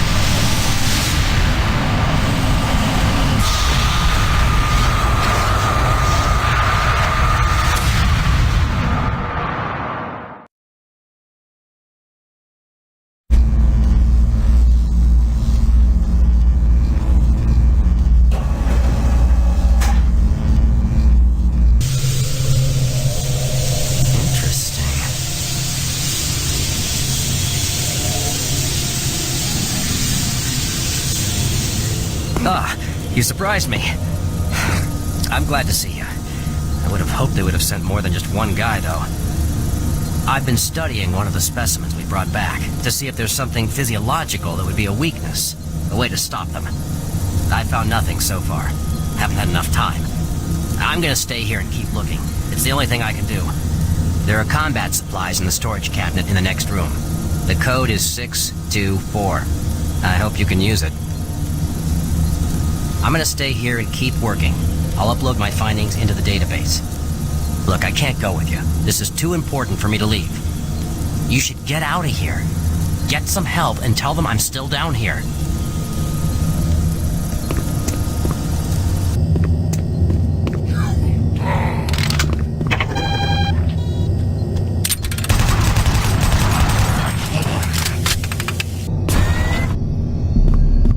Welcome to the Delta Complex Stasis Chambers.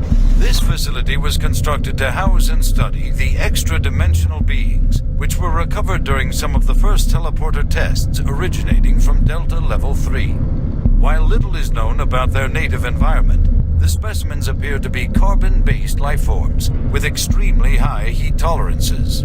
The epidermal tissue is extremely resilient to abrasion or incision, which is complicated internal studies.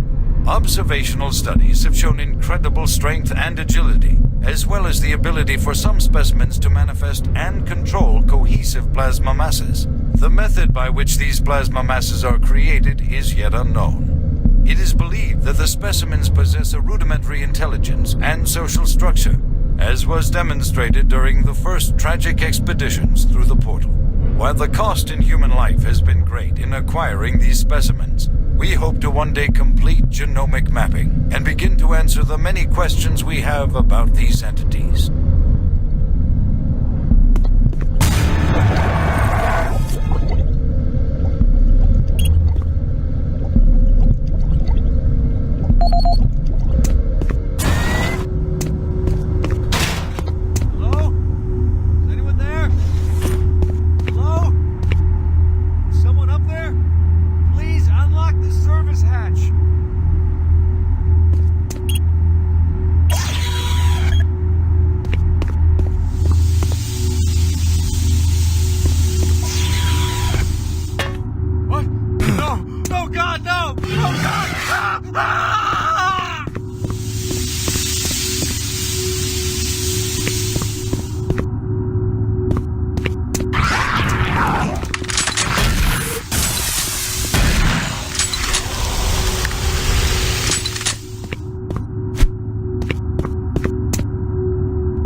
This is the audio log of Research Director Larry Bullman, October 19th, 2145.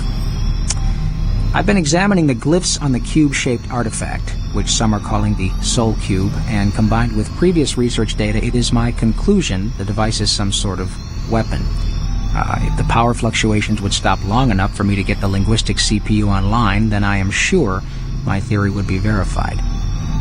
You know, I'll take this opportunity to lodge yet another complaint about the continual power problems. Living in this godforsaken base is bad enough without having to watch the lights flicker constantly. It's just... Well, never mind. Back to the task at hand. What I've deciphered so far is a bit, I must say, disturbing. It seems that when one has possession of the artifact, if one inflicts damage or possibly kills another being, it extracts power from that event somehow. Now, once a certain threshold has been reached, the artifact has the ability to kill anything you attack with it. How you attack with it, I'm frankly not certain, indicating that the artifact is autonomous in some way. To date, I've only deciphered about, 2/3, give or take, of the markings, but my initial glance at the rest of them indicates it harbors some far greater power. As you know, at this time we have not seen any reaction from the cube, and it has withstood any scanning, abrasion, or other test beyond picking it up and examining it. I suspect that just like the civilization that constructed it, its capabilities are diminished to the point of being useful only as a paperweight. End of log. What you see before you is a relic codenamed U1, or simply Soul Cube. It was discovered in 2104, located in a geographic region where UAC researchers have unearthed evidence of a long-lost civilization. We know nothing of this civilization other than they existed, and that they were all wiped out in some type of cataclysmic event, according to what we've been able to decode from stone tablets found throughout the ruins. What clues we have been able to piece together reveal a culturally advanced society whose technology can only be described as mystic, as as evidenced by U1's strange characteristics. Efforts to further examine U1 have been futile. Mass spectrometer and radiation scanning methods have failed to provide reliable identification of the molecular makeup of this artifact. The object cannot be weighed, and in all tests we've been unable to determine its mass. All attempts to physically manipulate or open the artifact have been met with no success. We also have had no success in deciphering the symbols adorning U1. What we do know is that the thermographic readings are constant, unwavering temperature of 98.8 degrees Fahrenheit. Our research continues, and we hope that with continued investment and research, we can, one day soon, learn to exploit the technologies that make up U1. Or simply, soul. It was discovered in 2104, located in a geographic region. I have the soul of hell, and you will never find it.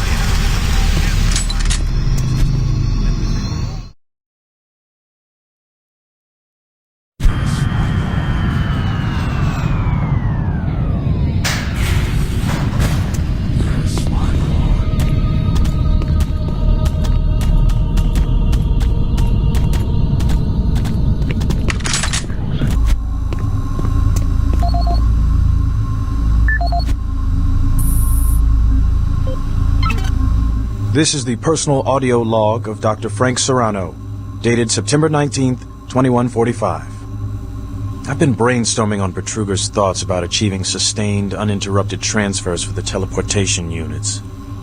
Currently, our systems can only build enough of a charge to have the portals open for approximately 10 to 15 seconds. It's enough time to get a team through, but not enough time to send in some of the heavier equipment.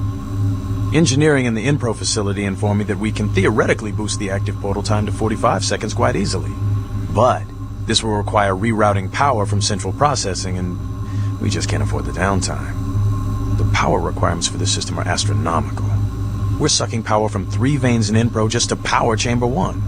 I have no idea how we can sustain transfers for longer than 60 seconds without giving serious thought to reorganizing the teleport power grid. I'll sleep on this.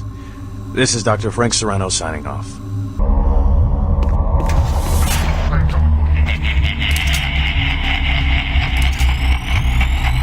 Look around you, Marine. Everyone is dead, and soon you will join them.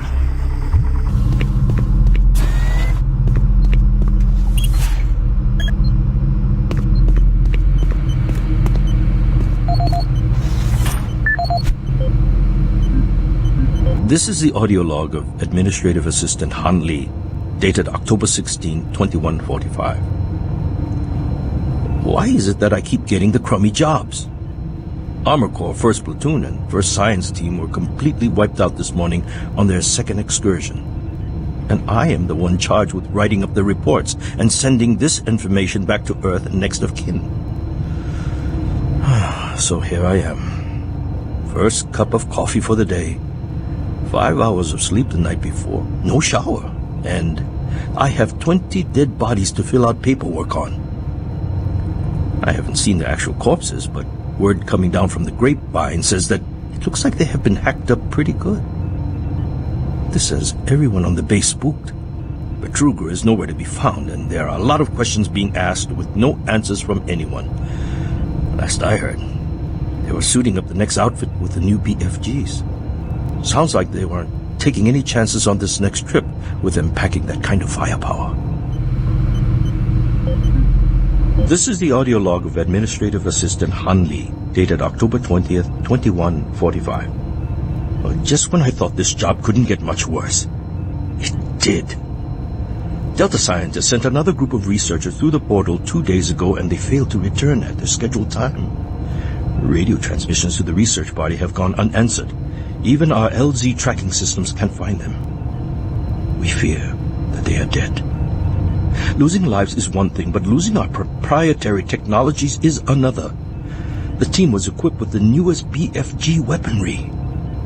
We fear those guns may have fallen into the hands of those that killed them. We don't know who or what is behind that portal. But until we find out where our guns are, I'm suggesting we suspend operations to the portal. Thank you. End of log.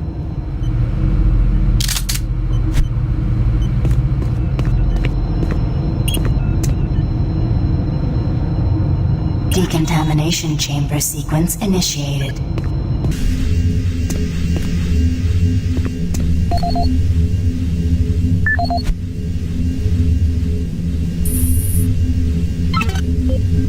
This is the audio log of Dr. Martin Schultz, dated August 7, 2145. We need to amend the operating procedures to ensure that all target teleport markers are properly set and locked before engaging the systems. We had a tragic accident today in Chamber 1 that led to the death of Susan, one of our female chimps. She stepped onto the platform during the calibration phase, and an electrical short gauged the system and literally split her in two. Her torso appeared at the destination marker, while her lower extremities remained in place on the source pad. I'm not sure how we've gone this long without this problem appearing sooner, but it seems like we've been having nothing but difficulties getting these systems to work. I don't know where Betruger finds the energy. He's been busy slaving away in the labs for 16 hours a day trying to debug these latest problems. What's he trying to do? Make the rest of us working stiffs look bad? Regardless, we have our work cut out for us over the next couple of days, going over all the systems logs to see exactly what went wrong with this round of tests. Dr. Martin Schultz signing off, hoping to report better news next time. My patience with you is wearing thin.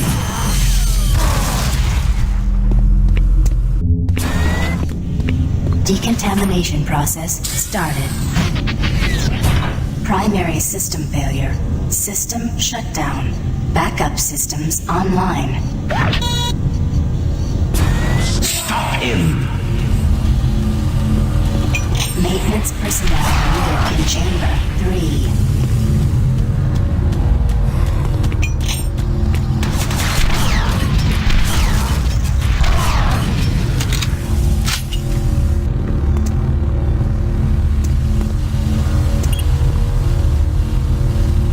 Pad 1 selected.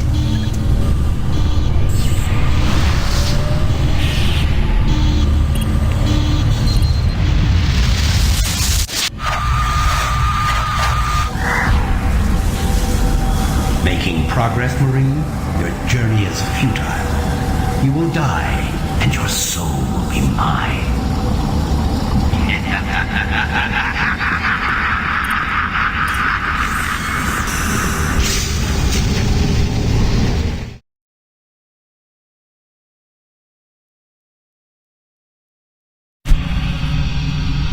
You will never find the thing you seek.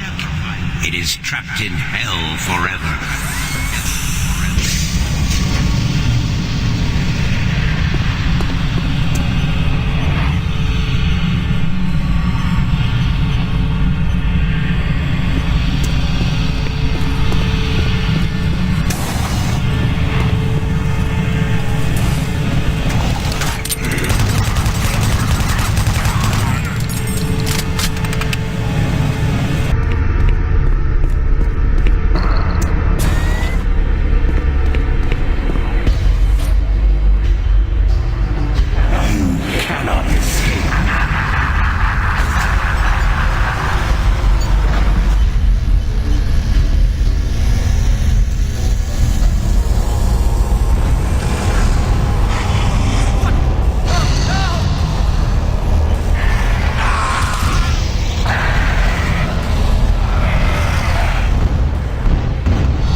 This is the audio log of Research Specialist Simon Garlick, dated August 8th, 2145. It seems that I have misplaced the rest of the science team. I don't know how it happened. This place... Well, I don't know what this place has done with them. One moment there, I'm taking samples, and the next thing I know, I turn around and everyone is gone. There 1 second, turn around, and they're gone. I can't raise anyone on the comm links, and the only signs of the team I can find are tools and other personal effects that seem to have been left behind. Almost as if they had stopped working midway through running experiments. This place does funny things with your eyes and your perception of time. Hopefully, they just went into the next sector and are waiting for me to catch up. I'm going off to find them now. This is Simon Garlick, signing off. This is the audio log of Research Specialist Simon Garlick, dated August 10th, 2145. It's been 2 days now since I've seen any other team members. I don't know how I've survived this long, or how I got away. They were just, torn apart.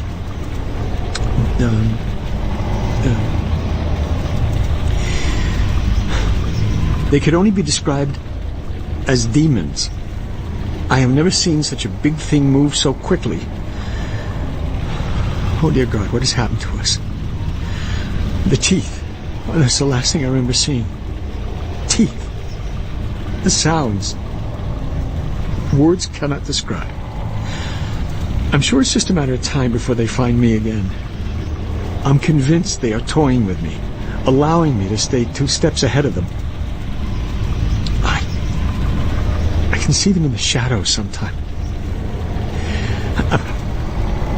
Why do they taunt me? I'm not sure how much longer I can... I'm shooting at shadows here. And every moment I feel them creeping closer toward me. Oh God. Oh God, we should never have... For every step you take, your soul moves closer to me.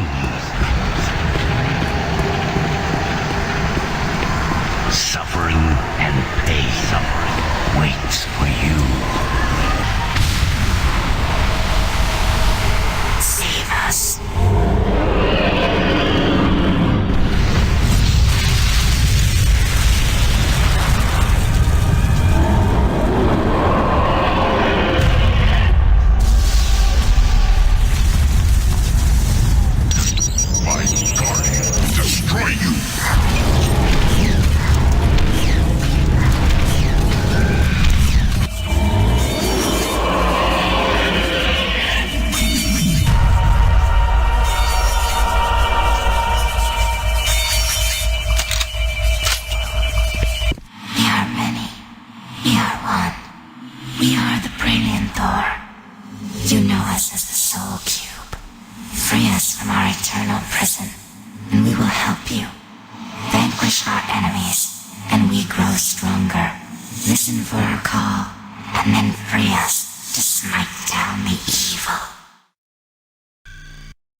Hell no longer needs that portal to enter this world. The invasion you saw was only the first wave. The Hellgate is capable of sending millions of my children into your world. Soon, the fleet from Earth will be here, and with their ships. We will bring this hell to Earth. This hell to Earth.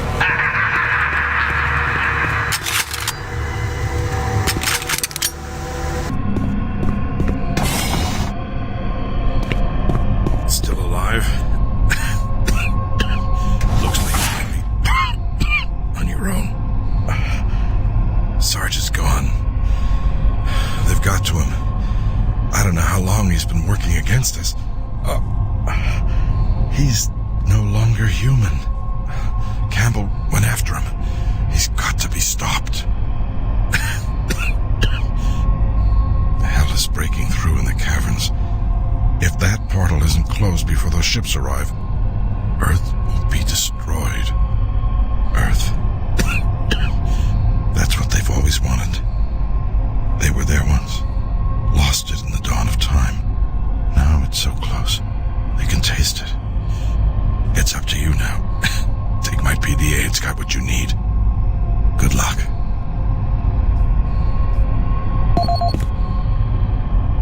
I'm too beat up. I'll slow you down. I'll try to make it out on my own. It's up to you now.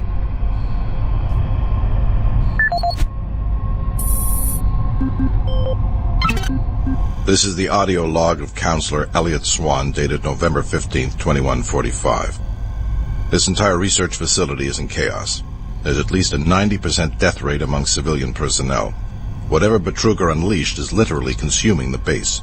People have been turned into some sort of undead creatures that are relentless. Campbell and I are making our way towards the communications facility. We must stop all communications. If a distress call leaves the base, then everyone here and on Earth is doomed. This is the audio log of Counselor Elliot Swan, dated November 16, 2145. Campbell and I were unable to reach the main portal in the Delta complex, but that portal may be inconsequential to a more disturbing discovery. We have uncovered reference to another portal, created by the demons themselves, a passageway between Hell and Mars. We suspect it resides within the cavern somewhere near the archaeological dig. The fleet is on its way. Campbell and I will attempt to move there and somehow either shut it down or destroy it. That hellhole must be closed before the fleet arrives.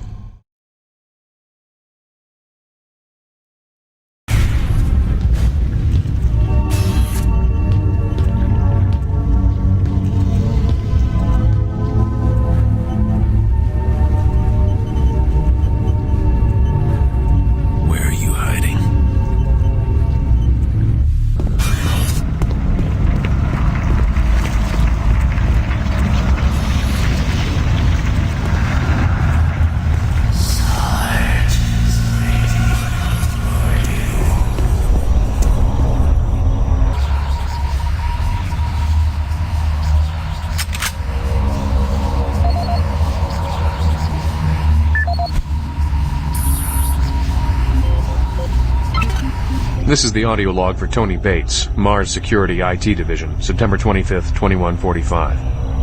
I spent the last 4 hours going through the code for the door systems here in Central Processing, and this is proving to be a real bitch of a glitch to work out. I've traced through every system I could think of, and access to Lab A continues to be problematic for the time being. All the regular access codes seem to be working fine, but the database will not allow access rights to be granted to new visitors.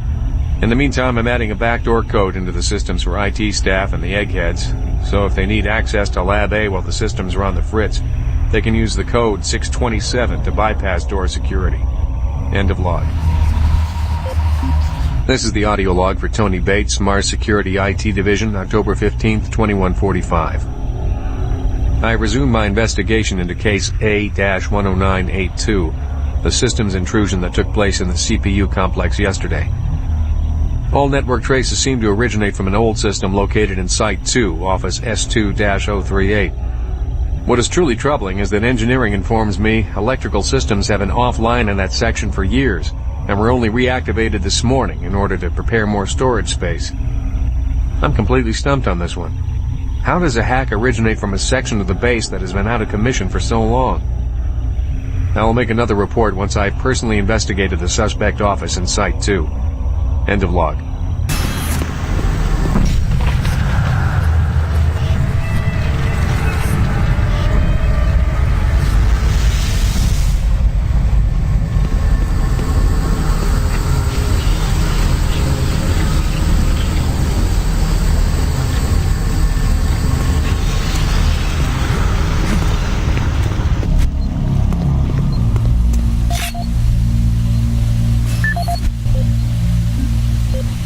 This is the audio log of Charlie Haskell, Delta Labs technician, dated September 23rd, 2145.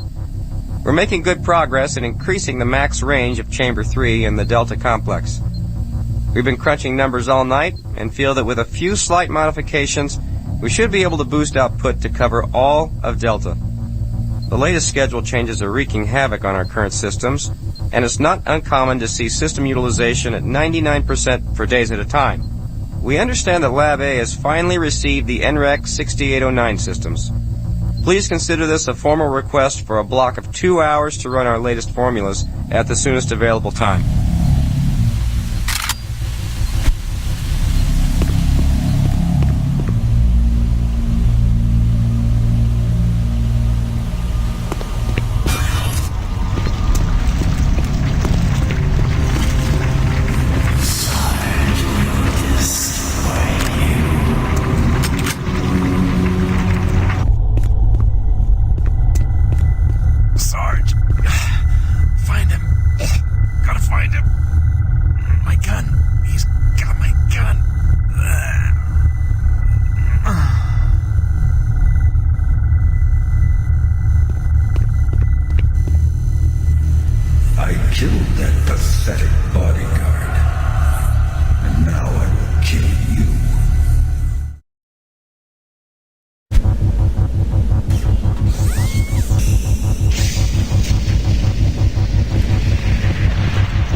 Representing the pinnacle of UAC research and design, the BFG 9000 is the most advanced firearm ever designed. Fully self-contained and deployed as a handheld platform, it is capable of an excessive amount of firepower. The BFG 9000 contains sophisticated friend or foe technology that discriminates targets in real time. Each projectile contains a small but very powerful computer core that actively maintains targeting and delivers a stream charge down each beam to soften targets before detonation. The detonation stage of the projectile is devastating. Targets within 15 meters of the flashpoint are not likely to survive. While not recommended for small quarter combat, the BFG 9000 is ideal in the field and against multiple targets. The only foreseeable defense is small arms ballistics. If the projectile is destroyed before exploding, the computer core cannot process the final fusion reaction, resulting in a less than optimal detonation. For more information, contact the UAC's Advanced Weapons Department.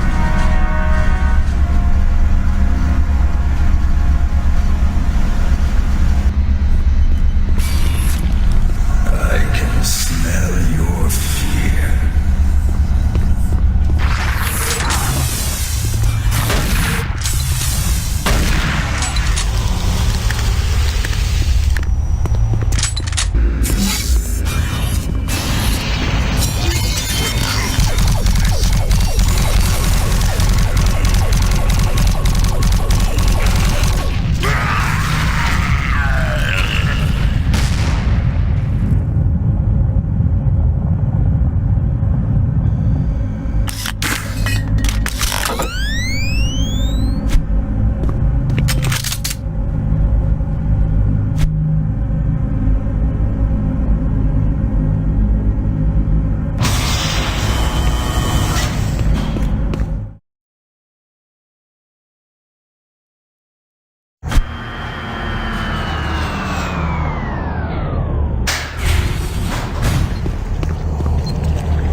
This is the Scientific Journal of Dr. Richard Davis, dated August 8, 2145. We've just broken through to a new chamber, and I think I found the map alluded to on one of the tablets. The artifact is constructed into the ceiling, and it is a magnificent find. It appears to be made of some crystalline material, and even after all this time, it is still emitting a soft glow.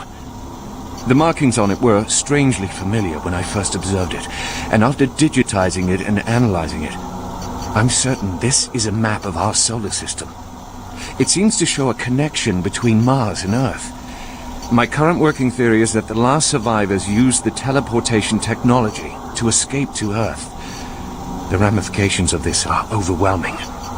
This may end up proving that we are actually descendants of this race, and what we are exploring is our own history. I'm going to report my findings as soon as we finish the excavation, and they should show up in corporate within a few days. These are truly exciting times. Log out. The ultimate sacrifice of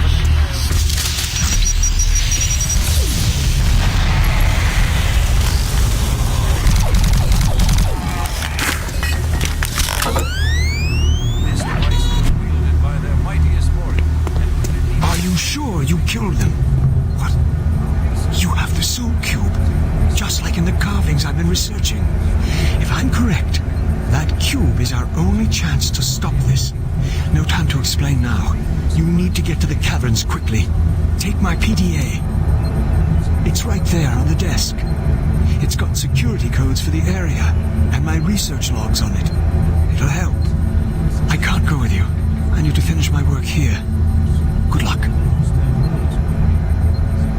I'm locking the door after you leave. Good luck. I'm so close to discovering everything, I can't leave. I'm staying here to continue my research.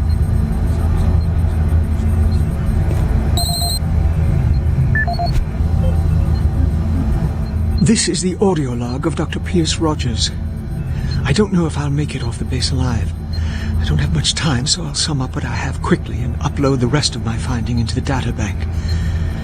I hope someone finds them. It was all on the stone tablets, all the answers. I can't believe we never saw it. It was as plain as day.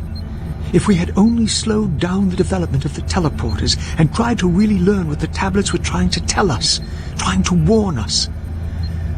The ancient people battled the same demons that are attacking us now. The demons came through the teleporters that they built, just like now. They created the Soul Cube and used it to stop the demons, to drive them back to hell. I don't know how, but that must be the answer. That is why that artifact was left behind, left for someone to find if something like that ever happens again. I can't reach Delta from here. I won't make it. I truly hope and pray someone finds the Soul Cube, and it helps. Lord, help us. End of log.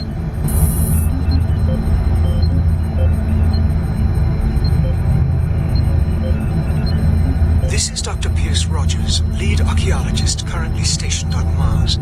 As the preliminary reports have suggested, we have made some amazing discoveries here on Mars.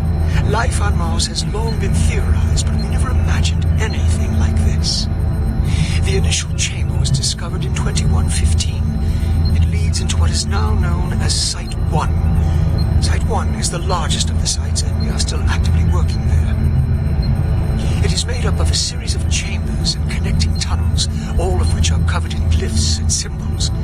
Using the UAC pattern processor, we have finally been able to understand some of the glyphs, and from them, here is what we have learned. The ancient people looked like us, at least to the extent that they were bipedal and were similar in shape and size.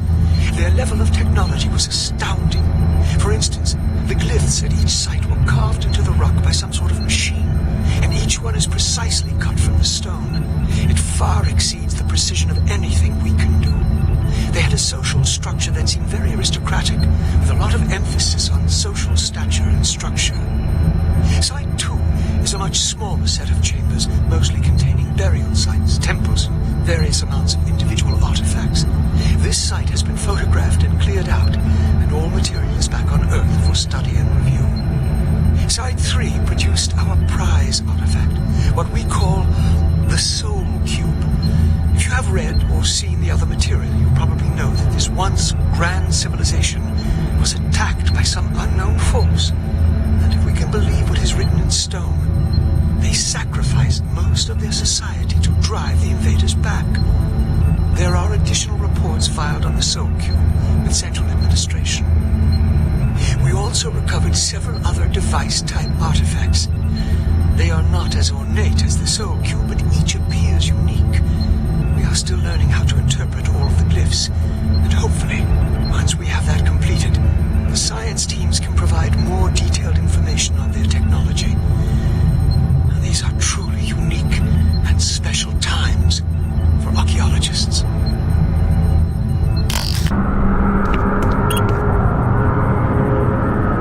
Cavern's entrance unlocked.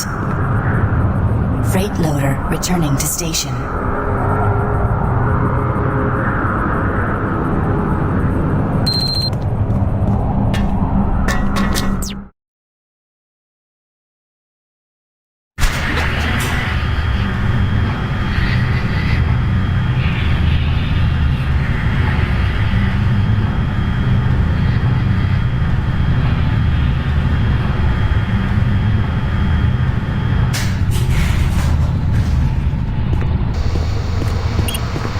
Service lift called to station.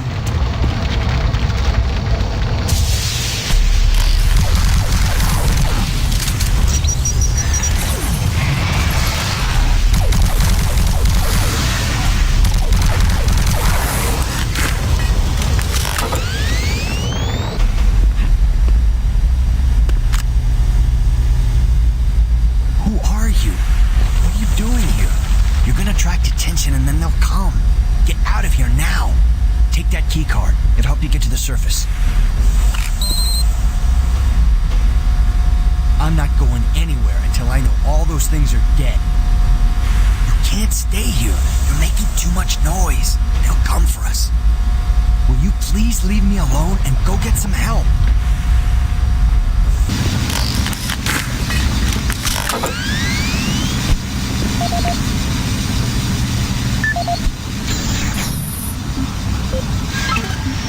Audio report regarding dangerous working conditions in caverns below Delta.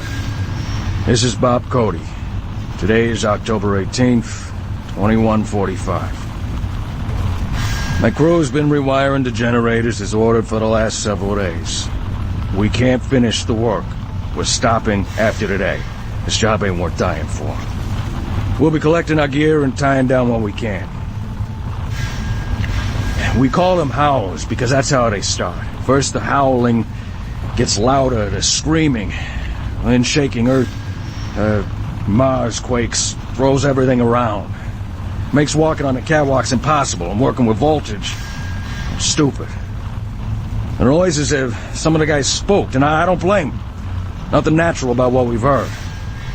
If someone can figure out what's causing the howlers, I'll get the crew to finish the job. Till then, we'll be available for a new assignment tomorrow.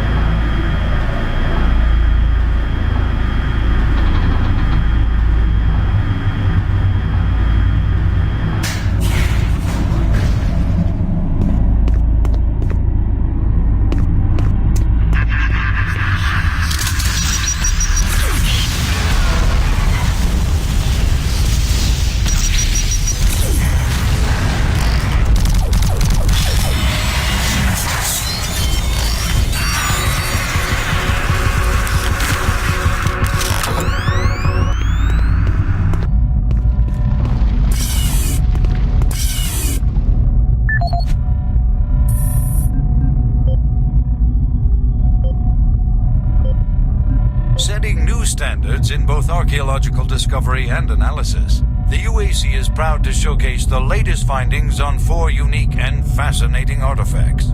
These tablets were originally discovered in the dig site under what has become known as Site 3.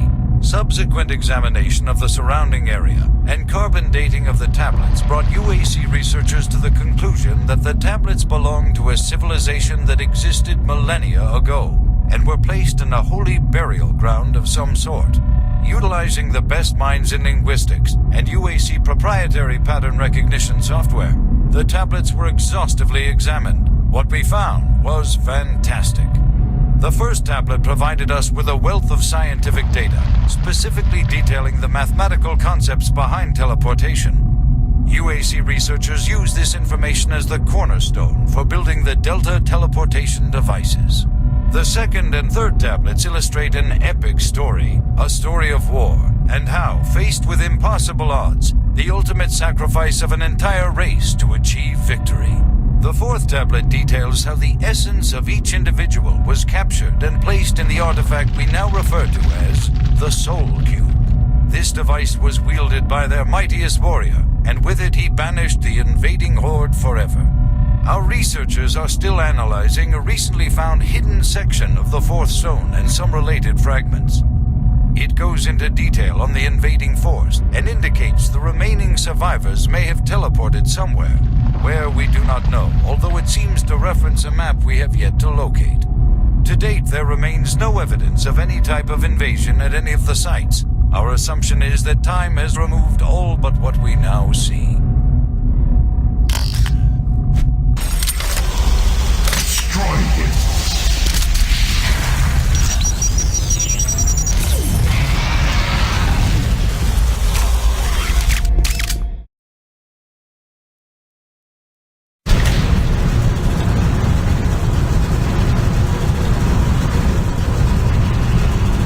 So you've made it this far.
Echo 1, give me a visual status. Echo 1, this is Recon Zulu. We've got massive damage all over the base. This place looks like hell. I've got life signs on the bioscanner. Eyes sharp.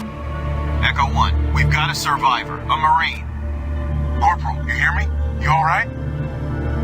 Can you hear me? Echo 1, this is Recon Zulu. Prepare for medevac. Copy that. Have you located Counselor Swan? Yes, sir. He's dead. Roger, Recon 1. What about Dr. Betruger? He's nowhere to be found, sir.